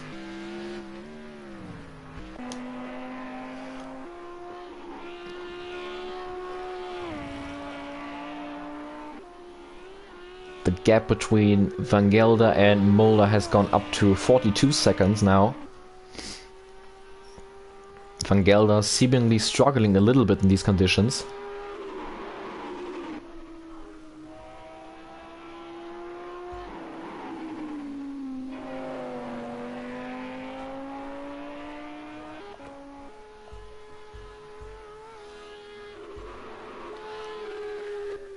And I expect... Whoa, Max Mulder goes for a spin under braking. He has a big gap, so won't be too bad. He's going to lose a few seconds here. I was just going to say, I'm interested to see if Max Mulder goes in the pits now and gets himself some wet tires. I think that's exactly what he's going to do. Takes it really easy on the pit lane speeding line. Very sensible to do, as he is leading by a big margin. Then he goes into the pits for some wet tires, which are definitely needed.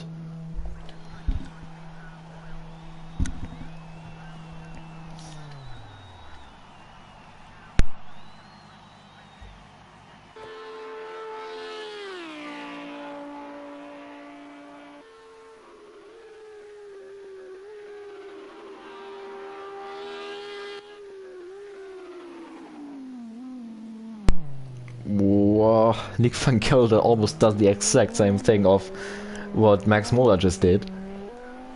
Even though he seemingly kept it really easy, and Nick Van Gelder is staying out. Oh, this is an interesting call.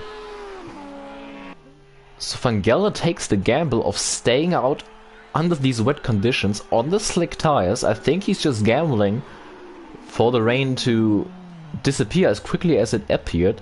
He goes for a slide. So he values track position. This could be either a race winning or a race losing call, and I think he might be regretting his decision right now, because he seems to be struggling a lot.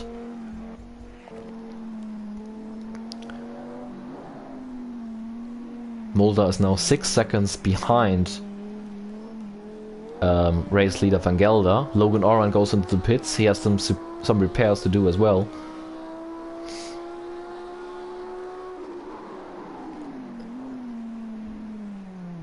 Wow, big slide there from Van Gelder, and Mulder's already right there.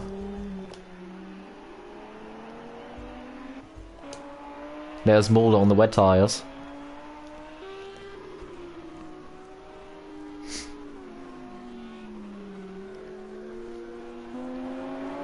Weston Edwards has stayed out as well, so he's doing the exact same strategy that Van Gelder is doing. Mulder flies past Nick Van Gelder, as he's just on the correct tire at the moment. Will this cost Van Gelder more than 40 seconds? Because there was the gap before the pit stop. By not pitting, he gained around 40 to 50 seconds. But he's already trailing Mulder again by 5, so I'm not sure if that was the right call, to be honest with you. He really needs this rain to stop as soon as possible. It's starting to get a bit foggy again. Those were the conditions before the restart, just with a bit more heavier rain. Weston Edwards is also on the slicks as he's tiptoeing his way around the Grand Prix circuit.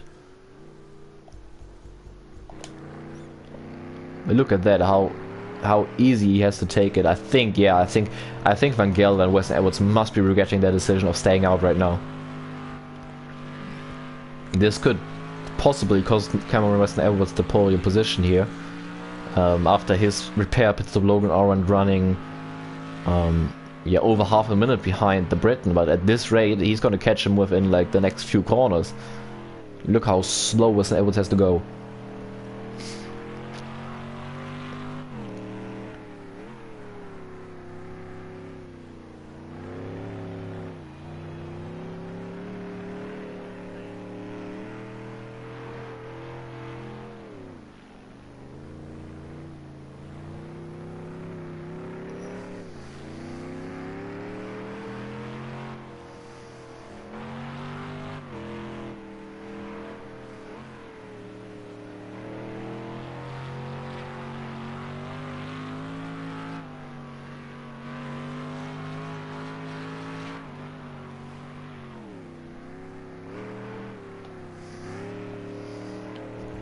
In the last 3 corners, Nick Van Gelder has lost over 10 seconds on race leader Max Mulder. That's how much of an advantage the being on the correct tire is.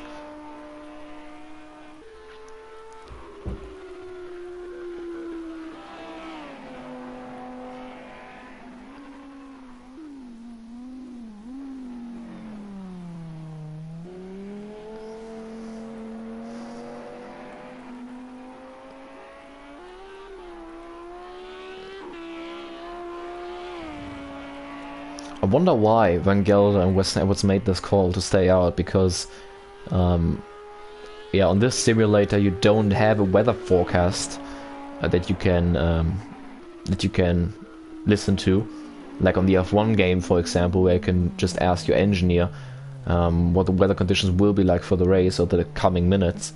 In Project Cars 2 there's no way you can look at the forecast, so I wonder why Van Gelder and Weston Edwards thought that this rain is not staying. Might be something that we have to ask the drivers post-race.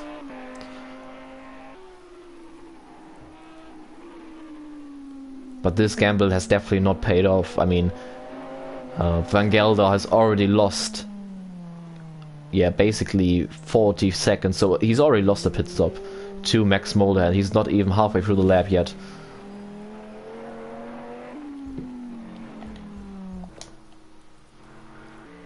Logan Oran is about to retake his 3rd position as he flies past Weston Edwards, who is tiptoeing his way through the deep forest here in the German Eifel.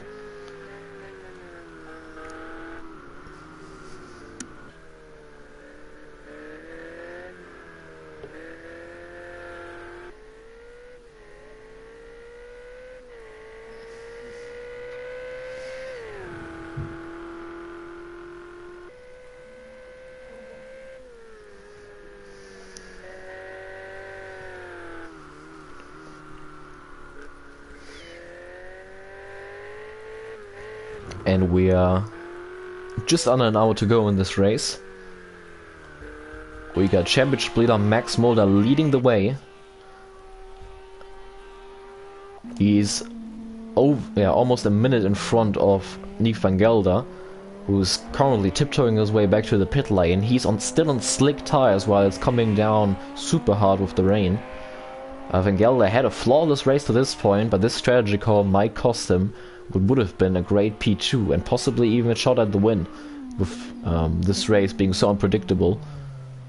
Logan Orand has had 2 major incidents and has suffered a lot of damage to his Ferrari, had to take 2 repair pit stop. Still, he's currently running in 3rd place, so typical endurance race conditions. Weston Edwards has made the exact same strategy error that Van Gelder has made, and he's still on slick tires. To this point, this was a great showing from Weston Edwards, and I mean, this won't take anything away from his driving performance today, but the strategy call definitely not one of his best. And then it's Dion Stahl, who suffered from early damage and had to pit on lap 1. He is currently the last running car in 5th position. We started this race off with 10 drivers. We've lost Nicolo Falzaresi, we've lost Josh Gates, we've lost Harley Collins, and we've lost Lance LeBron. All to incidents on lap 1. Lance LeBron unfortunately disconnected on the starting grid.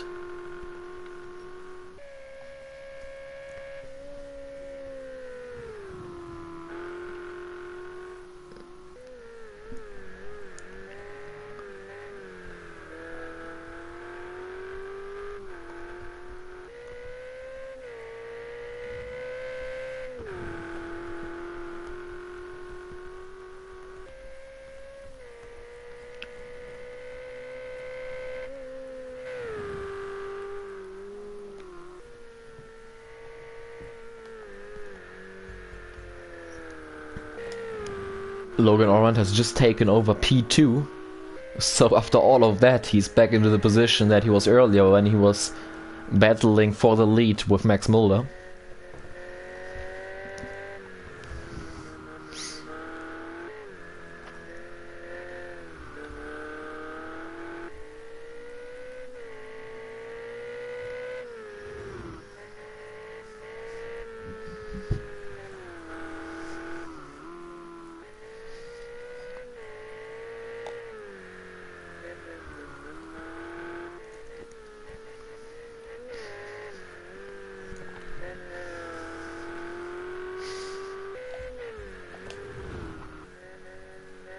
Taking a quick look here at the timing table, we can see that the fastest lap of the race currently held by race leader Max Mulder, so that would be another point going his way.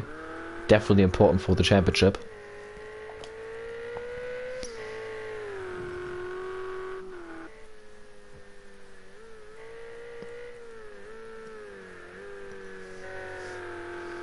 The difficulty with these conditions in the nighttime is that you really can see the puddles. We saw it earlier on the Grand Prix circuit where there was that massive puddle on the inside of the kink, and that caught out both leaders, Max Mulder and Logan Orand. And during the nighttime it's just impossible to see and expect these puddles, and it will be interesting to see how these drivers handle this new danger that has come with the daylight being gone now. They have to deal with that for most of the remainder of this race, as the sun will come back up when this race ends.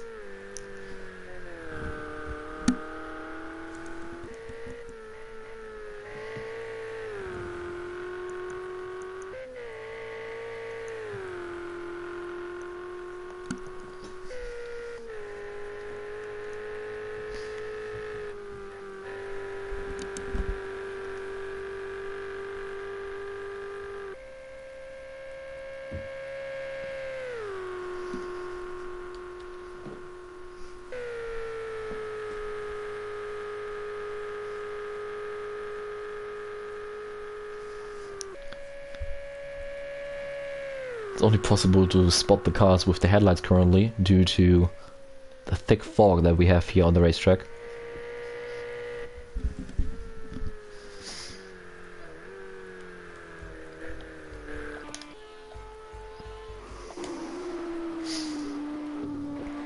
Max Mulder already on lap 8, while the others are still currently on their 7th race lap.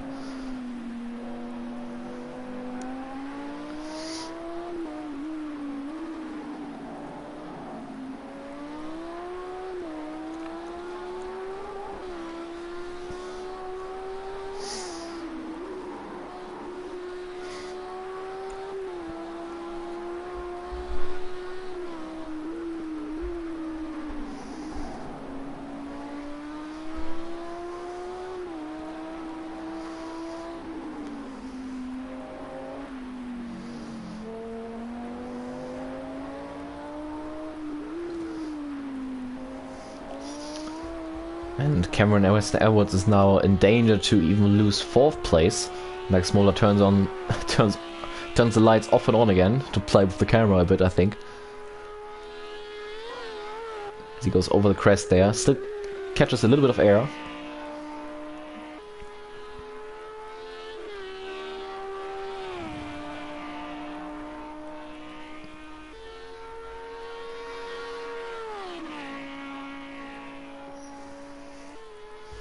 And Nick van Gelder has finally made his way back into the pits. And he still has a moment on pit lane entry. It's incredible to think about that he was still on slick tires in these conditions. I mean, look at this.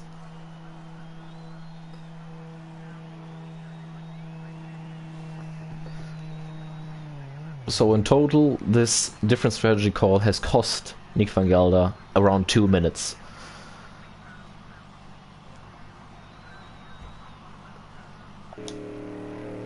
Weston Edwards is missing a rear wing, it looks like, so he definitely had a crash somewhere. He's currently really slow on a Döttinger Höhe, as he's trying to avoid any type of aquaplaning, of course, as he is on slick tires on a fully wet circuit, caught out by quickly changing conditions.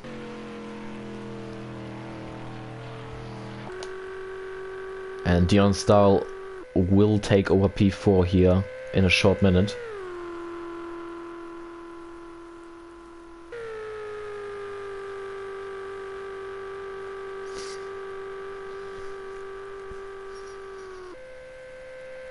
Nick van Gelder has exited the pits again, now on the correct compound of tires.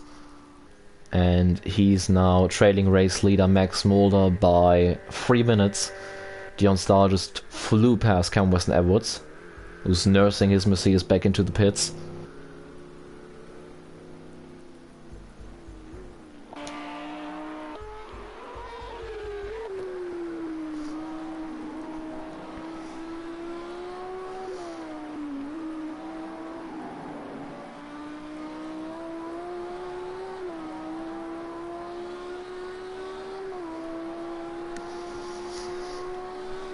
And Weston Edwards has made his way into the pit lane.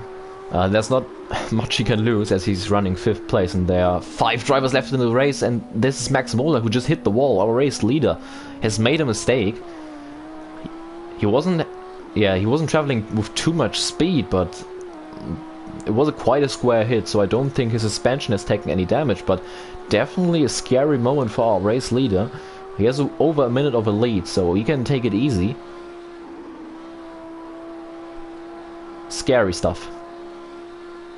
As he's flicking the lights, as he's trying to say, I mean, that's probably his way of saying hello to the camera, I guess.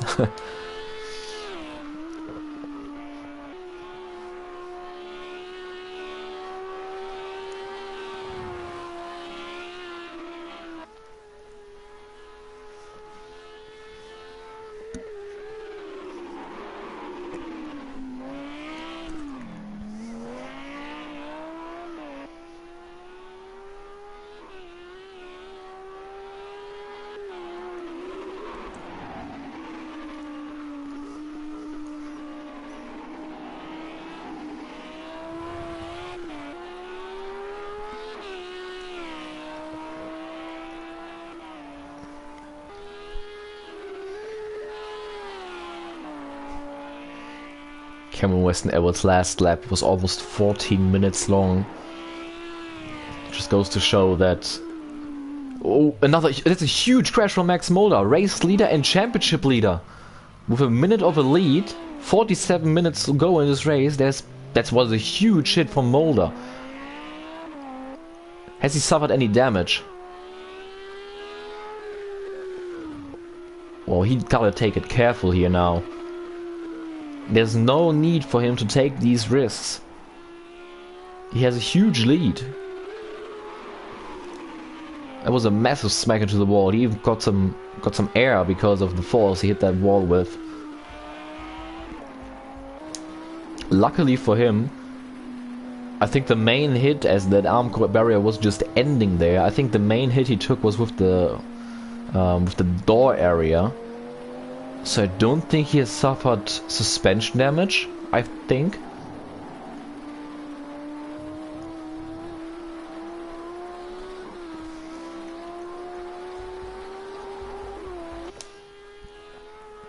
But already two very scary moments for our race leader on this lap. And Logan Orant, I don't know if he realized what just happened, but I mean, he's probably hoping that there could be a chance maybe that he takes this win away. If Mulder keeps making mistakes like that, it won't be long before Logan Orant will be right there.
Max Mulder is...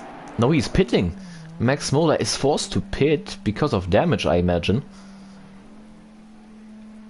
And that's gonna put Logan Orant around 20 seconds behind Max Mulder after this pit stop, I think.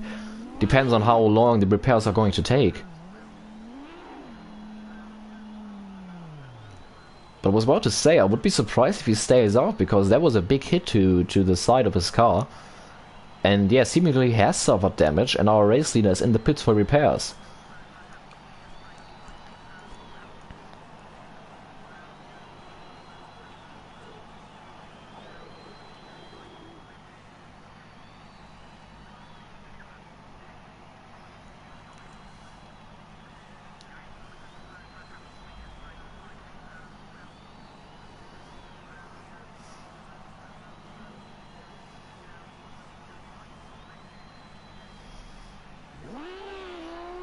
And he's back going.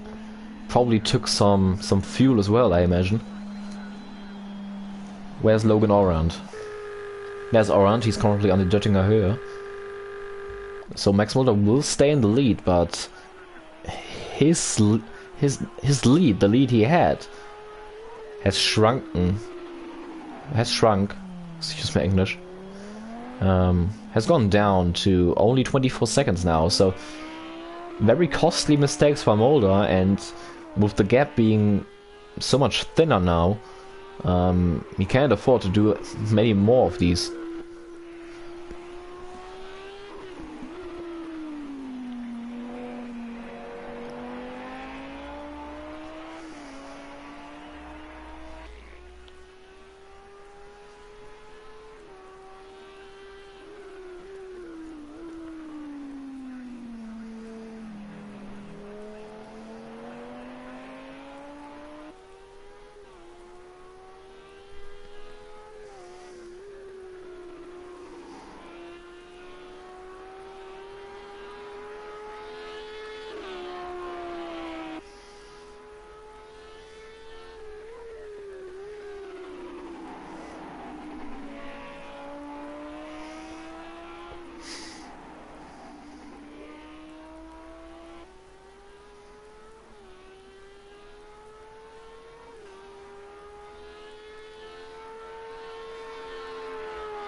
40 minutes left in this race.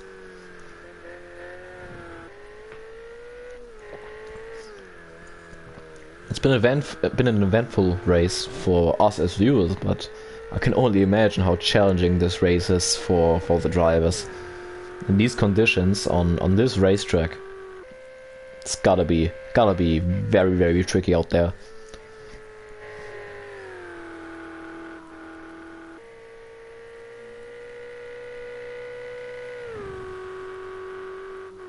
I mean, we've had conditions compared to these many times this season, but on these racetracks you can go for a spin, you can have a little off-track excursion into the gravel, onto the grass, but on this racetrack, if you make one error, you're gonna end up in the wall, and a lot of this racetrack is very high speed as well. There's no room for error whatsoever.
And a massive, I think there was a huge crash from Logan Orant.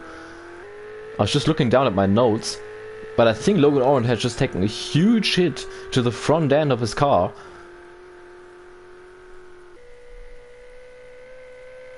I think thankfully for him that was quite a straight hit, so possibly no suspension damage, which is definitely the worst thing.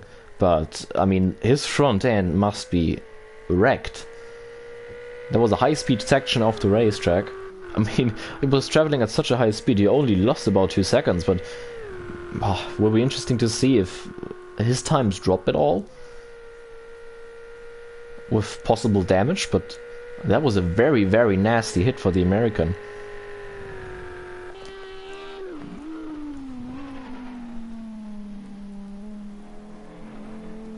As for the 9th time this race, Max Mulder is making his way through the carousel.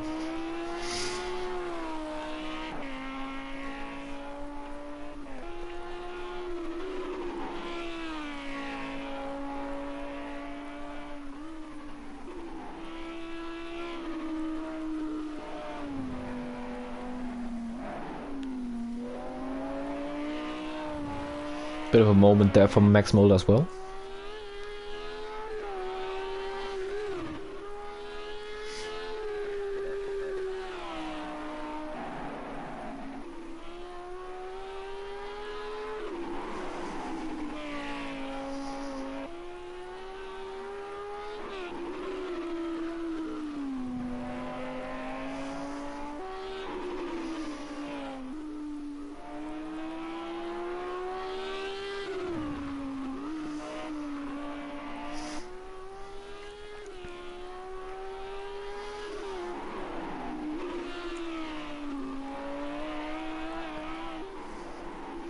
Off the track again for Max Mulder just for the grass, but he chose to make that mistake in a place where there is a bit of runoff actually.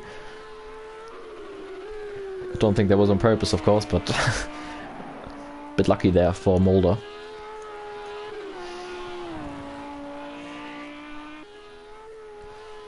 I mean, his mistake on the last lap and his repair pit stop has put him in a position where he's forced to push it a little bit, as he doesn't have the gap he had early on.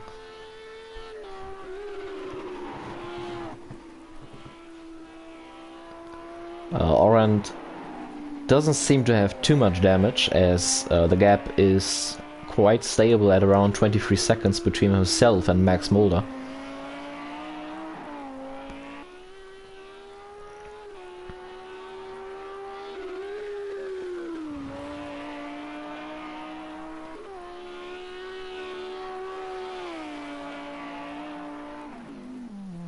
Oh, Max Mulder has gone into the wall. Now he pushed too hard. Coming onto the Döttinger Höhe, he just took a massive hit to the front end, similar of what Logan Orand did only minutes ago. Thankfully for Max Mulder, he's very close to the pit lane right now. I'm not sure if he has to make a pit stop, we will see here in a second, but another mistake for Mulder. The mistake rate is increasing. Not only from Mulder, but from Orand as well, of course. Both leaders have made mistakes on this lap. Mistakes that could have been a lot worse.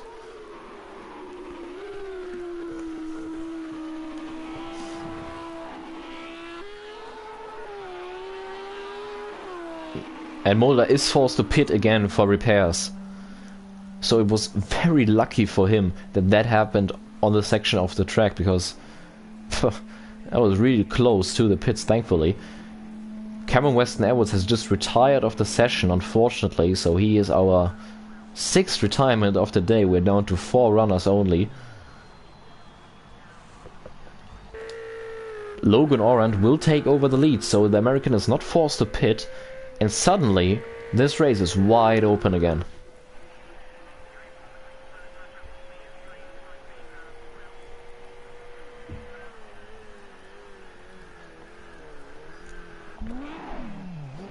Mulder on the way again.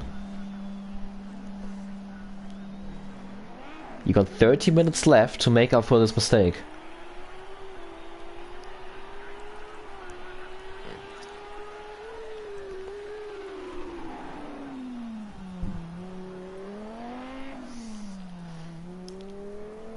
This mistake could cost him the championship lead going into the final round at Fuji.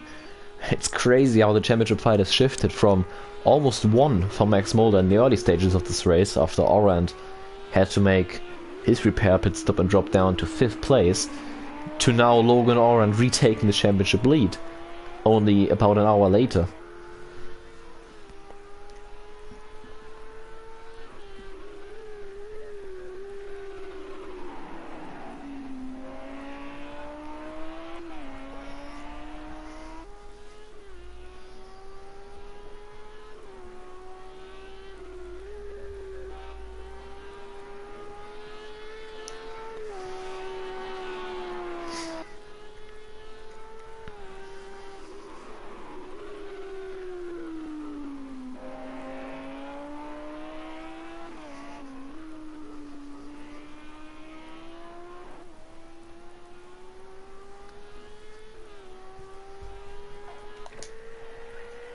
As Logan Orand. His lead is 12 seconds, 11 seconds now. It's shrinking by the second though. Oh, bit of a wiggle there from Logan Orand. He seems to struggle a little bit.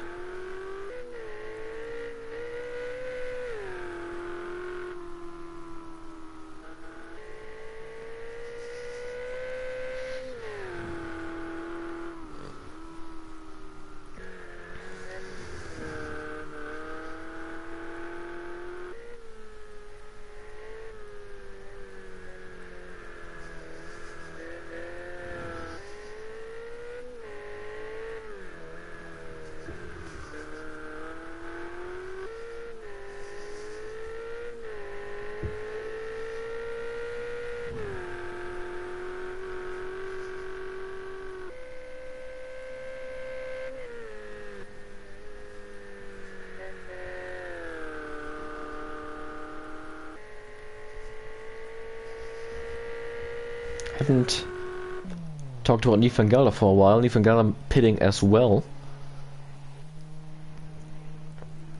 I imagine for repairs possibly as well. He got the gap. I mean, got a big gap on Dion Stahl. I mean, that third place is pretty much locked in if nothing crazy happens for the rest of this event.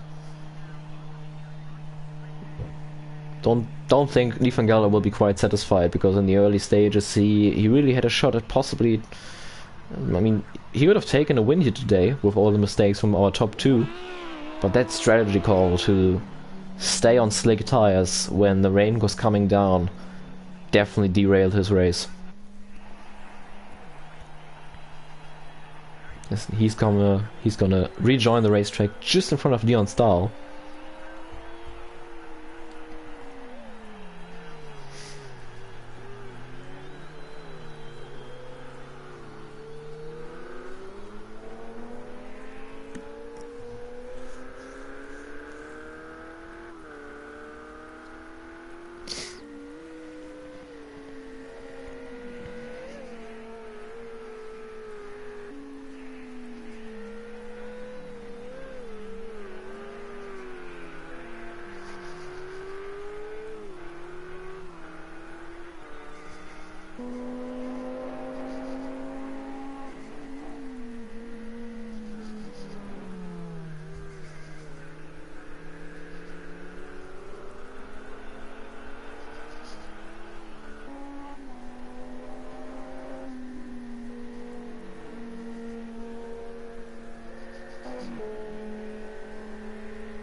And this is Dion Stahl making the move on Van Gelder, but he thinks better of it. Van Gelder shuts the door, going to the chicane on the end of the Grand Prix circuit.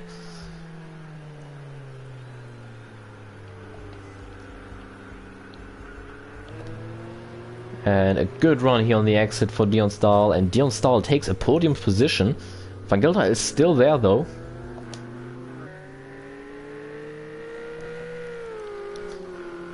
Van Gelder seems to struggle a lot. I think Van Gelder has swapped over to slicks again, possibly. Otherwise, I don't really understand why he's so much slower right now.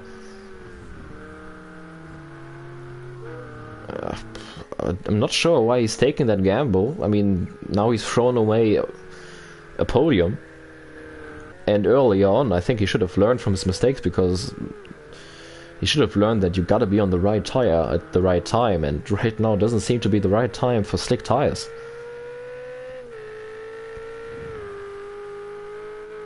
And I mean, I can confirm that Van Gelder is on slick tires, but otherwise I would not understand why he's that slow. Meanwhile, the lead at the front has stayed exactly the same, around 10 seconds.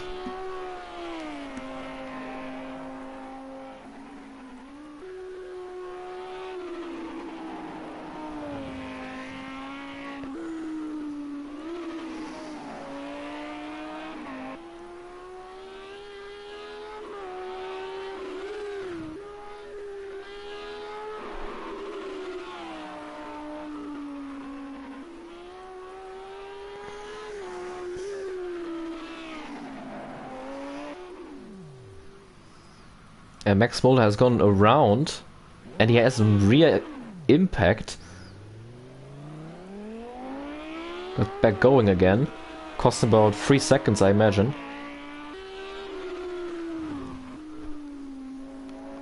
But more importantly, it will be interesting if he has suffered any damage. But well, it's really gone downhill for Max Moulder, hasn't it?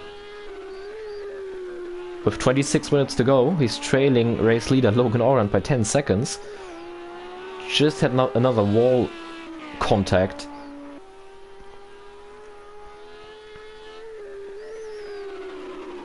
Could this be the golden opportunity for Logan Oran to do the double? Just like Jensen Randall 2 years ago. Win the SRL League F1 Championship and the GT3 Championship as well. Because obviously in the F1 Championship, Logan Oran basically has it won. I mean, mathematically he can wrap it up at Mexico next week. Something you definitely don't want to miss. Next week, round 18 of the SRL League F1 Season 8 at Mexico in Mexico City. With commentator Lance LeBron coming to you from the booth. So I will be back in my Ferrari driving that time. Yeah, 1 PM UK time, 14 o'clock European Central Standard Time.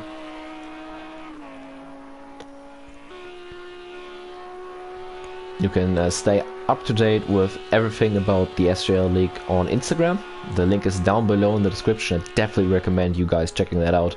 A lot of content being produced there, from highlights to interview questions, standings, results, anything really you can find on there. And if you want to stay up to date with this league, I think it's an absolute must to check out our Instagram account.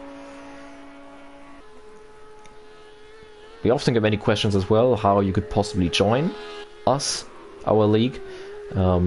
Generally speaking, you can just hit us up, but ideally you can go to our website and there's a sign-up form. Fill it out, send it to us, and we will get to you. Currently we're in the sign-up process for next season, as we're coming towards this current season in both championships. So feel free to contact us if you are interested. We're always welcome. Doesn't matter the skill level you are on. I mean, the SRL League is a widespread skill league, so if you are a beginner, if you are new to league racing, still struggle a little bit, that's absolutely no issue. You can grow here in the league. If you have been league racing for a while and you're a really experienced driver, you can come here. It's we're welcoming everybody, every single skill level, so yeah, feel free to just hit us up if you are interested in possibly joining. Back to the racing action. Max Mola has decreased Logan Oran's lead to just under 6 seconds. Van Gelder is now almost a minute behind Dion Stahl. I'm still not sure what Van Gelder has done. Like I said, I think he's on slick tires, but I just don't have any explanation why he would do that.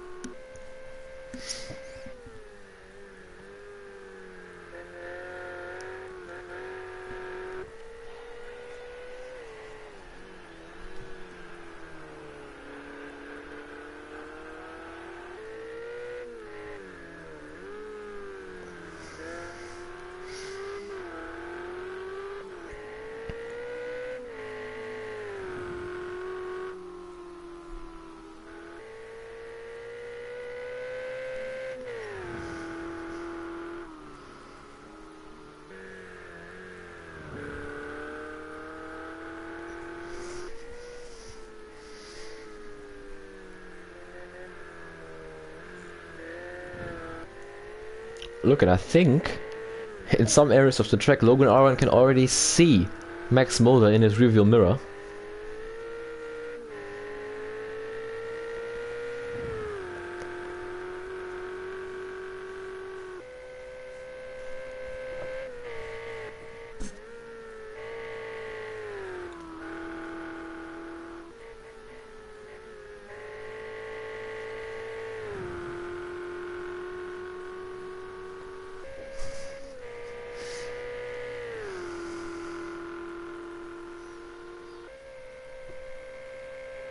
Four seconds now.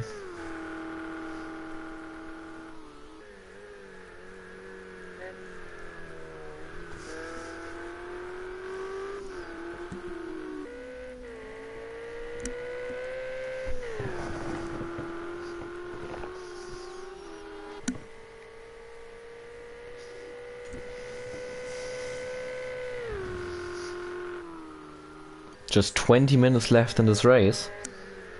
And I think we can calculate already how many laps there will be left. I mean, we're currently midway through this lap. So they're gonna start the next lap with probably 15 minutes left in this race. So they will have around 3 laps left. Dion Stahl has just entered the pits. So he probably has suffered for some damage, and he lost it on that massive puddle on pit lane entry.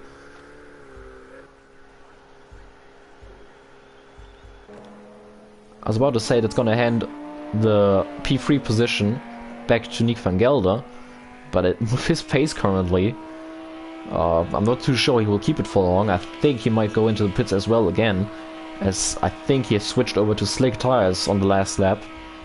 The battle for the race lead is heating up. Max Mola only 3 seconds behind Logan Oran, the 2 championship leaders. The championship rivals battling for the race win here at the Nordschleife. You couldn't write a better script for this.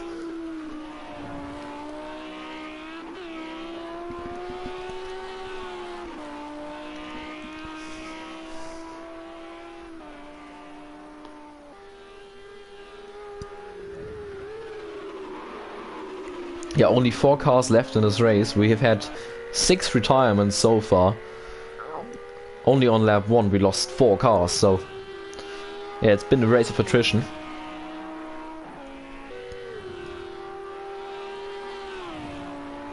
And yeah, yes indeed, Nick van Gelder has made his way into the pits, and he goes for a spin on pit lane entry because there's this massive puddle.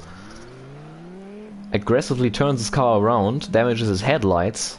Won't be that big of an issue because he's in the pits right now and will get repairs anyway, but yeah, I really don't understand why Nick van Gelder decided to switch onto slick tires. Mulder versus Logan Orand. Mulder is right there.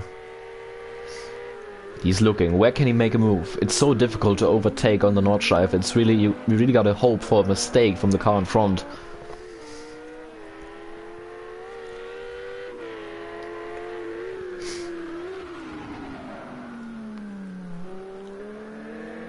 Through the carousel.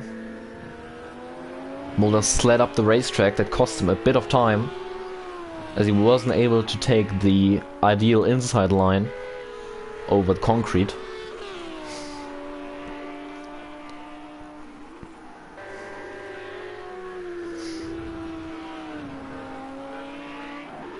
I think Oran just went a little bit wide there. And Mulder's gone around. He saved it. He saved it. I thought he was gone. I mean, it cost him around 1.5 seconds. But that was a big moment for Max Mulder. I thought he was around.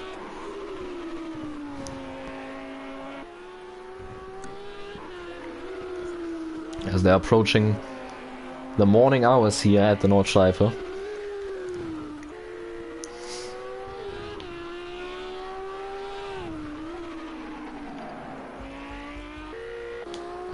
On board with Max Mulder. You can see Logan Orand. He was there already a few corners ago, but then he had that massive moment in that downhill section. Somehow managed to save it and save his chances at this race win.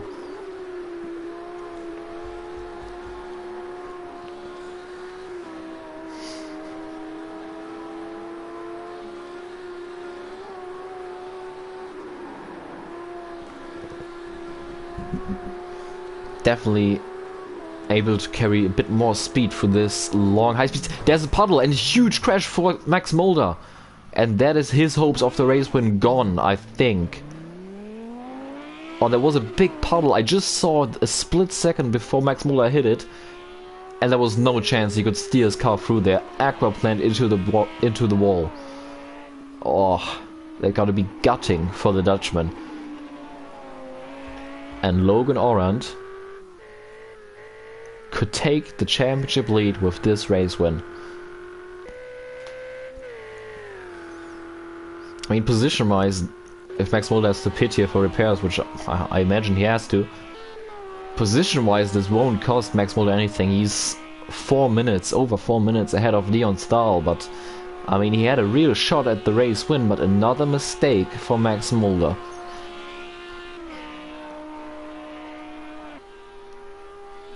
This race would be a 3-point swing in the championship, as Logan Orant will also take the fastest lap of the race. Let me quickly check on that.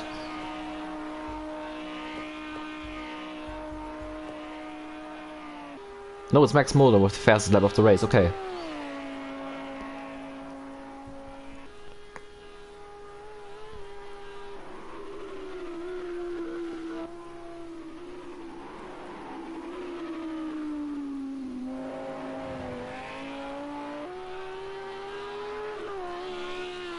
But Max Mulder is carrying on. It's probably not worth it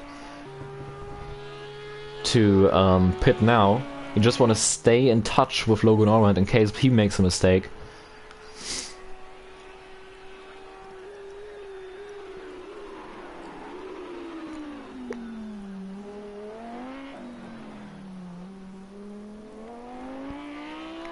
So if it ends like this, our 2 championship leader would be equal on points going into Fuji, the final race in 2 weeks.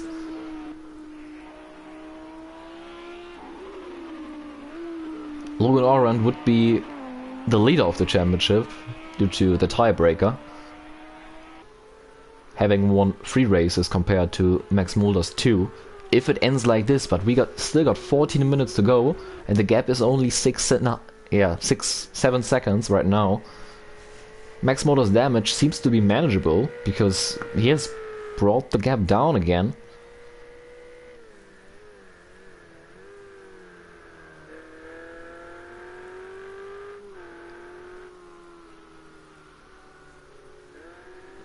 Two laps to go.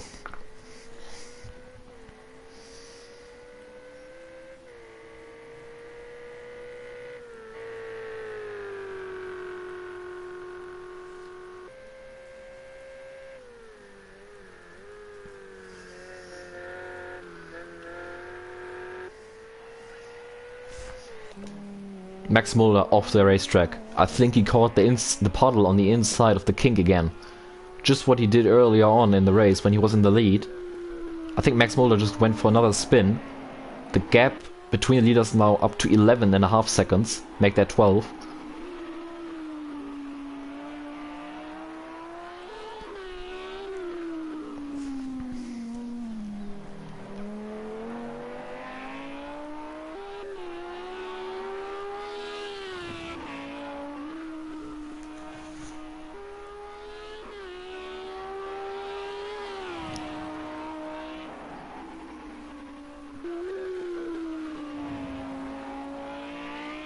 Okay, apparently Nathan Gelder cannot refuel his car, so that would explain his very slow pace that we saw earlier, and that also explains why he's been sitting in the pit lane for over a lap now. So that explains Nathan Gelder's issue. So he was not on slicks. That was not the reason why he was so slow. He was just out of fuel. That's really unfortunate for Nathan Gelder, who, up until his strategy mistake, had a really good race. And he would have been in race-winning contention without that strategy call, with our 2 leaders having made so many mistakes this race.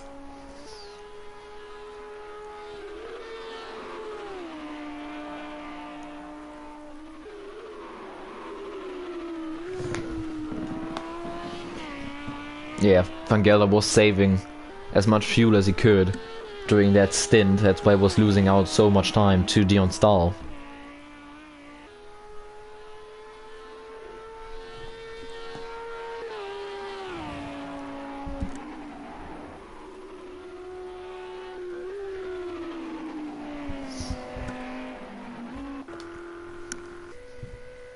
Logan Orant, he got to keep it clean now.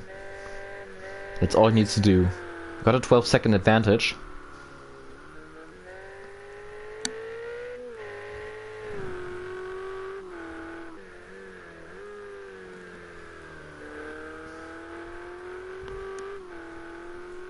Yeah, Nathan Geller currently on live chat explaining the strategy error he made earlier. Cameron Wesley Edwards did the same thing, and that cost them around 2 minutes on that lap. Unfortunate situation. Both drivers had a great race to that point, but that kind of derailed their day, unfortunately.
Haven't talked a lot about him.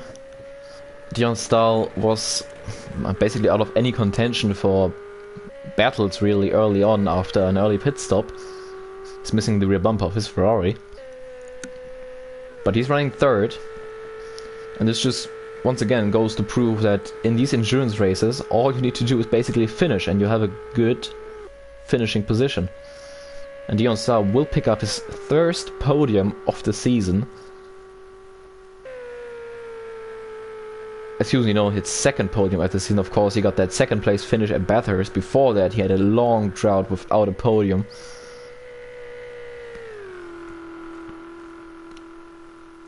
And that will move Dion Stahl up into third place in the championship standings, overtaking Kaz Nuchians, who unfortunately could not make it today.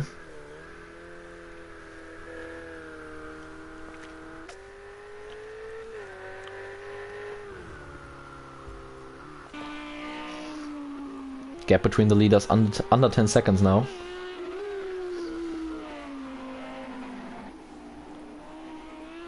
Oh, off the race circuit by Mulder. I think he's just throwing everything into it now, which he can afford to. I mean, you got a huge gap into third place. He won't lose second, so you just gotta try.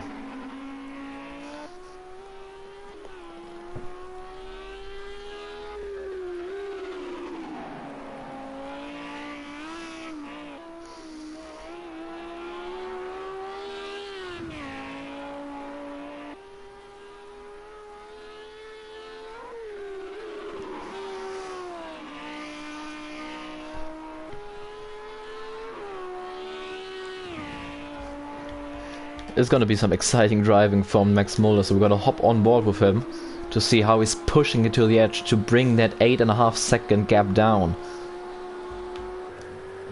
to Logan Orand.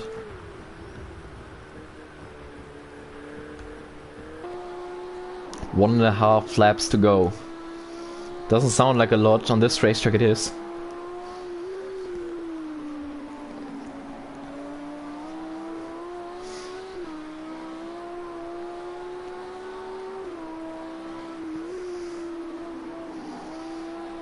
The weather has been treacherous. Can't say that was unexpected though. I mean, it is the Nürburgring after all, and it is Project Cars 2. You can see him on the Drittinger Höhe, this massive straight. Max Mulder can see Logan Orand there in the distance. And he can see their championship lead in the distance as well.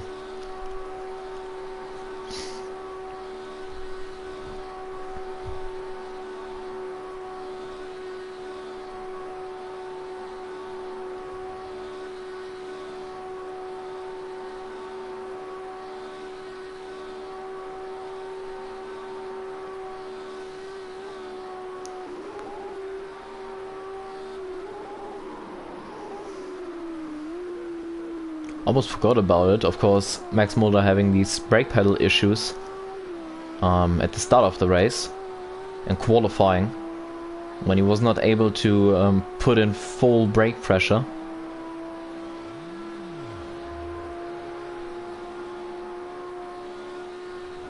Seemingly fixed these issues, otherwise I would not be able to explain how he's still performing at this rate.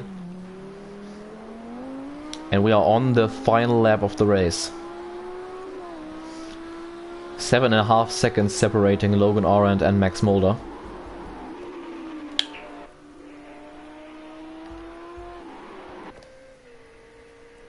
There's Arendt, there's Mulder, separated by 1 straight.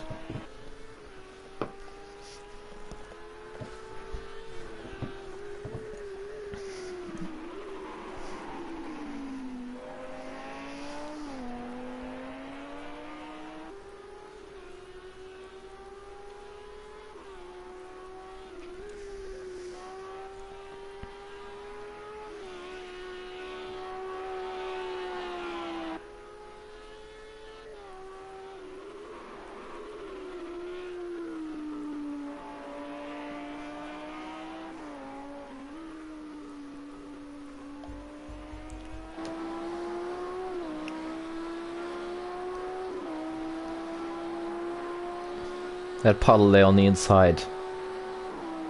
Was this the reason Max Mulder lost the race win here today?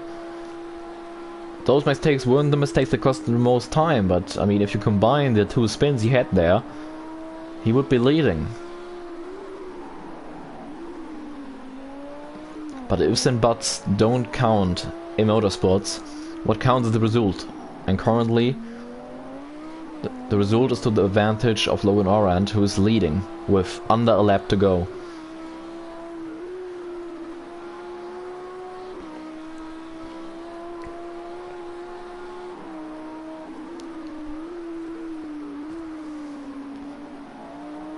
.5 seconds. Bit of a moment there for Mulder. Takes a trip through the grass. Didn't cost him any time though.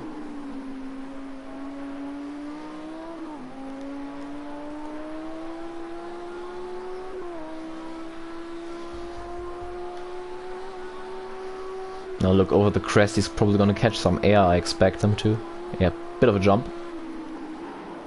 Oh, onto the rumble strips. He's on the edge.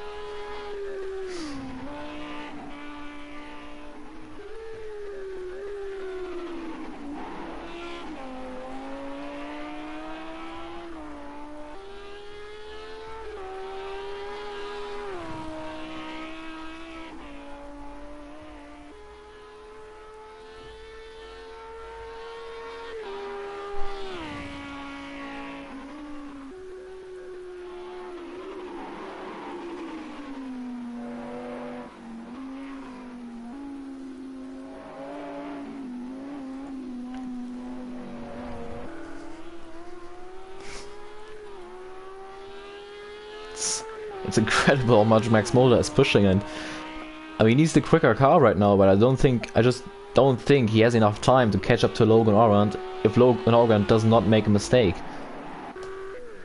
And Arendt has been flawless for the last 2 laps probably. Max Mulder needs Arendt to make a mistake, otherwise I don't think there's any chance that Max Mulder can catch up to Logan Arendt. Or even overtake him.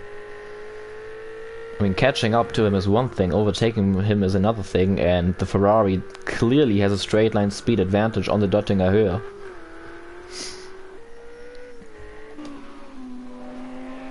Under 5 seconds now, the gap.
3.5 seconds. The gap is coming down a bit quicker now. I mean, Max Mulder is letting it fly as well. Max Mulder got to be mistake free as well, because otherwise there's no chance he is gonna catch up to Logan Orant. It is a tall task though, because he's really on the edge. It's a really fine line between pushing super hard and overdriving the car and making an error. 1.8 seconds. Max Mulder is coming. Look how close they are. Logan Orant can see him in his mirror.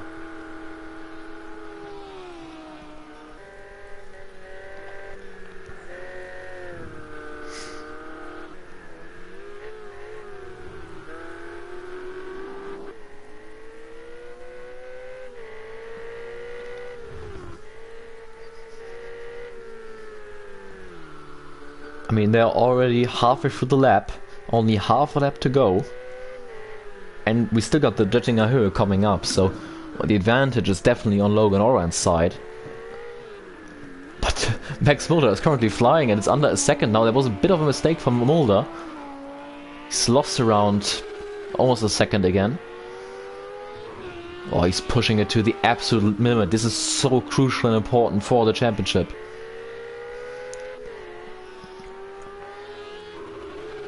The rain is coming down even harder now, I think. Orant is off the track. Orant has made a mistake. He's in the grass. Here comes Max Mulder. He got a huge run. Orant blocks it. There's nowhere to go for Max Mulder. Mulder is right there.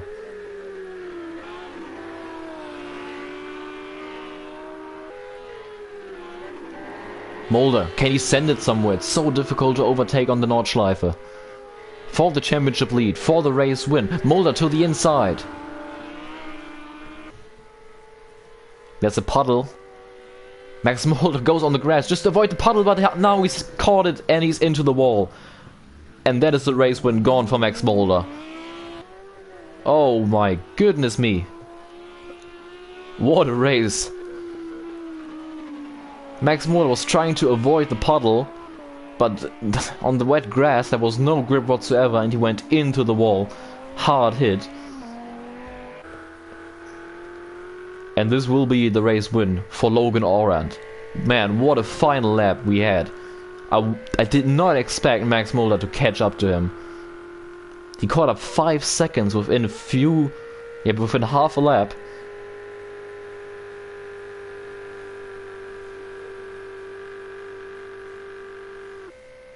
And Logan Orant on the Göttinger Höhe for the final time.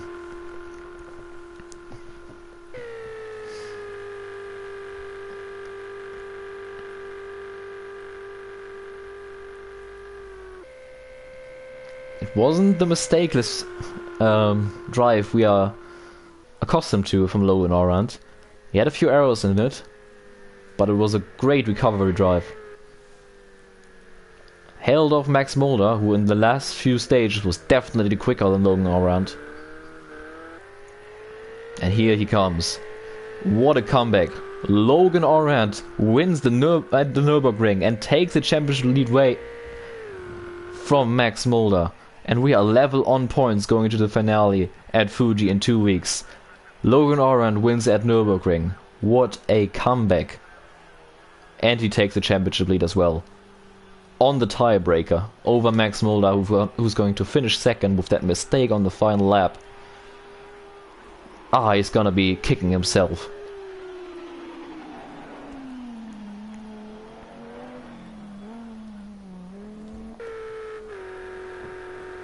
Dion Stahl will take a third place. A lap down, but a podium is a podium after all. And Nick van Gelder is our final retirement of the day, as he is unfortunately out of fuel, and that will mean that we will only have 3 cars finishing this race. I expected this to be a race of attrition. Not like this though.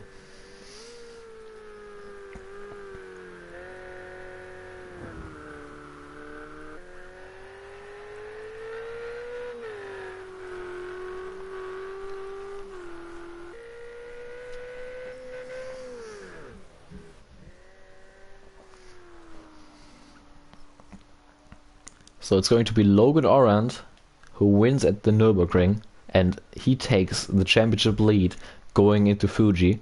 Level on points with Max Mulder, who finishes second. Then it's going to be Dion Saul picking up his second podium of the season in third place. Lee van Gelder, our first retirement, our leader in the retirements. He's finishing fourth with running out of fuel, unfortunately, at the end of this race. Only 3 runners finishing this race. Fifth place going to Cameron Weston Edwards. And then more retirements. We got Lance LeBron, Nicolo Falzaresi, Josh Gates, and Hardy Collins out of this race. Man, what a race of attrition it has been in these terrible conditions. We unfortunately had to do the restart early on, but after that it was quite smooth sailing apart from a few retirements, unfortunately. And yeah, I think this sets up a great finale in 2 weeks at Fuji, with Max Mulder and Logan Orand being level on points going into that round. So definitely looking forward to that. Between that, we got the Mexican Grand Prix in Formula 1 next week, next Saturday at 1 p.m. UK time. So make sure you'll tune in for that. We'll be live streaming again with Lance LeBron, our commentator, coming to you. And yeah, check out the links down below in the description, the Instagram account and the website. Also check out the Patreon page in case you would like to support the work we do. You got some nice prizes and rewards there as well. Leave a like if you enjoyed. Subscribe to the channel to don't miss any more SRL League action, especially with the upcoming races, with both championships being decided in the next few weeks. I've been Sandro, and I'll see you next week on the racetrack.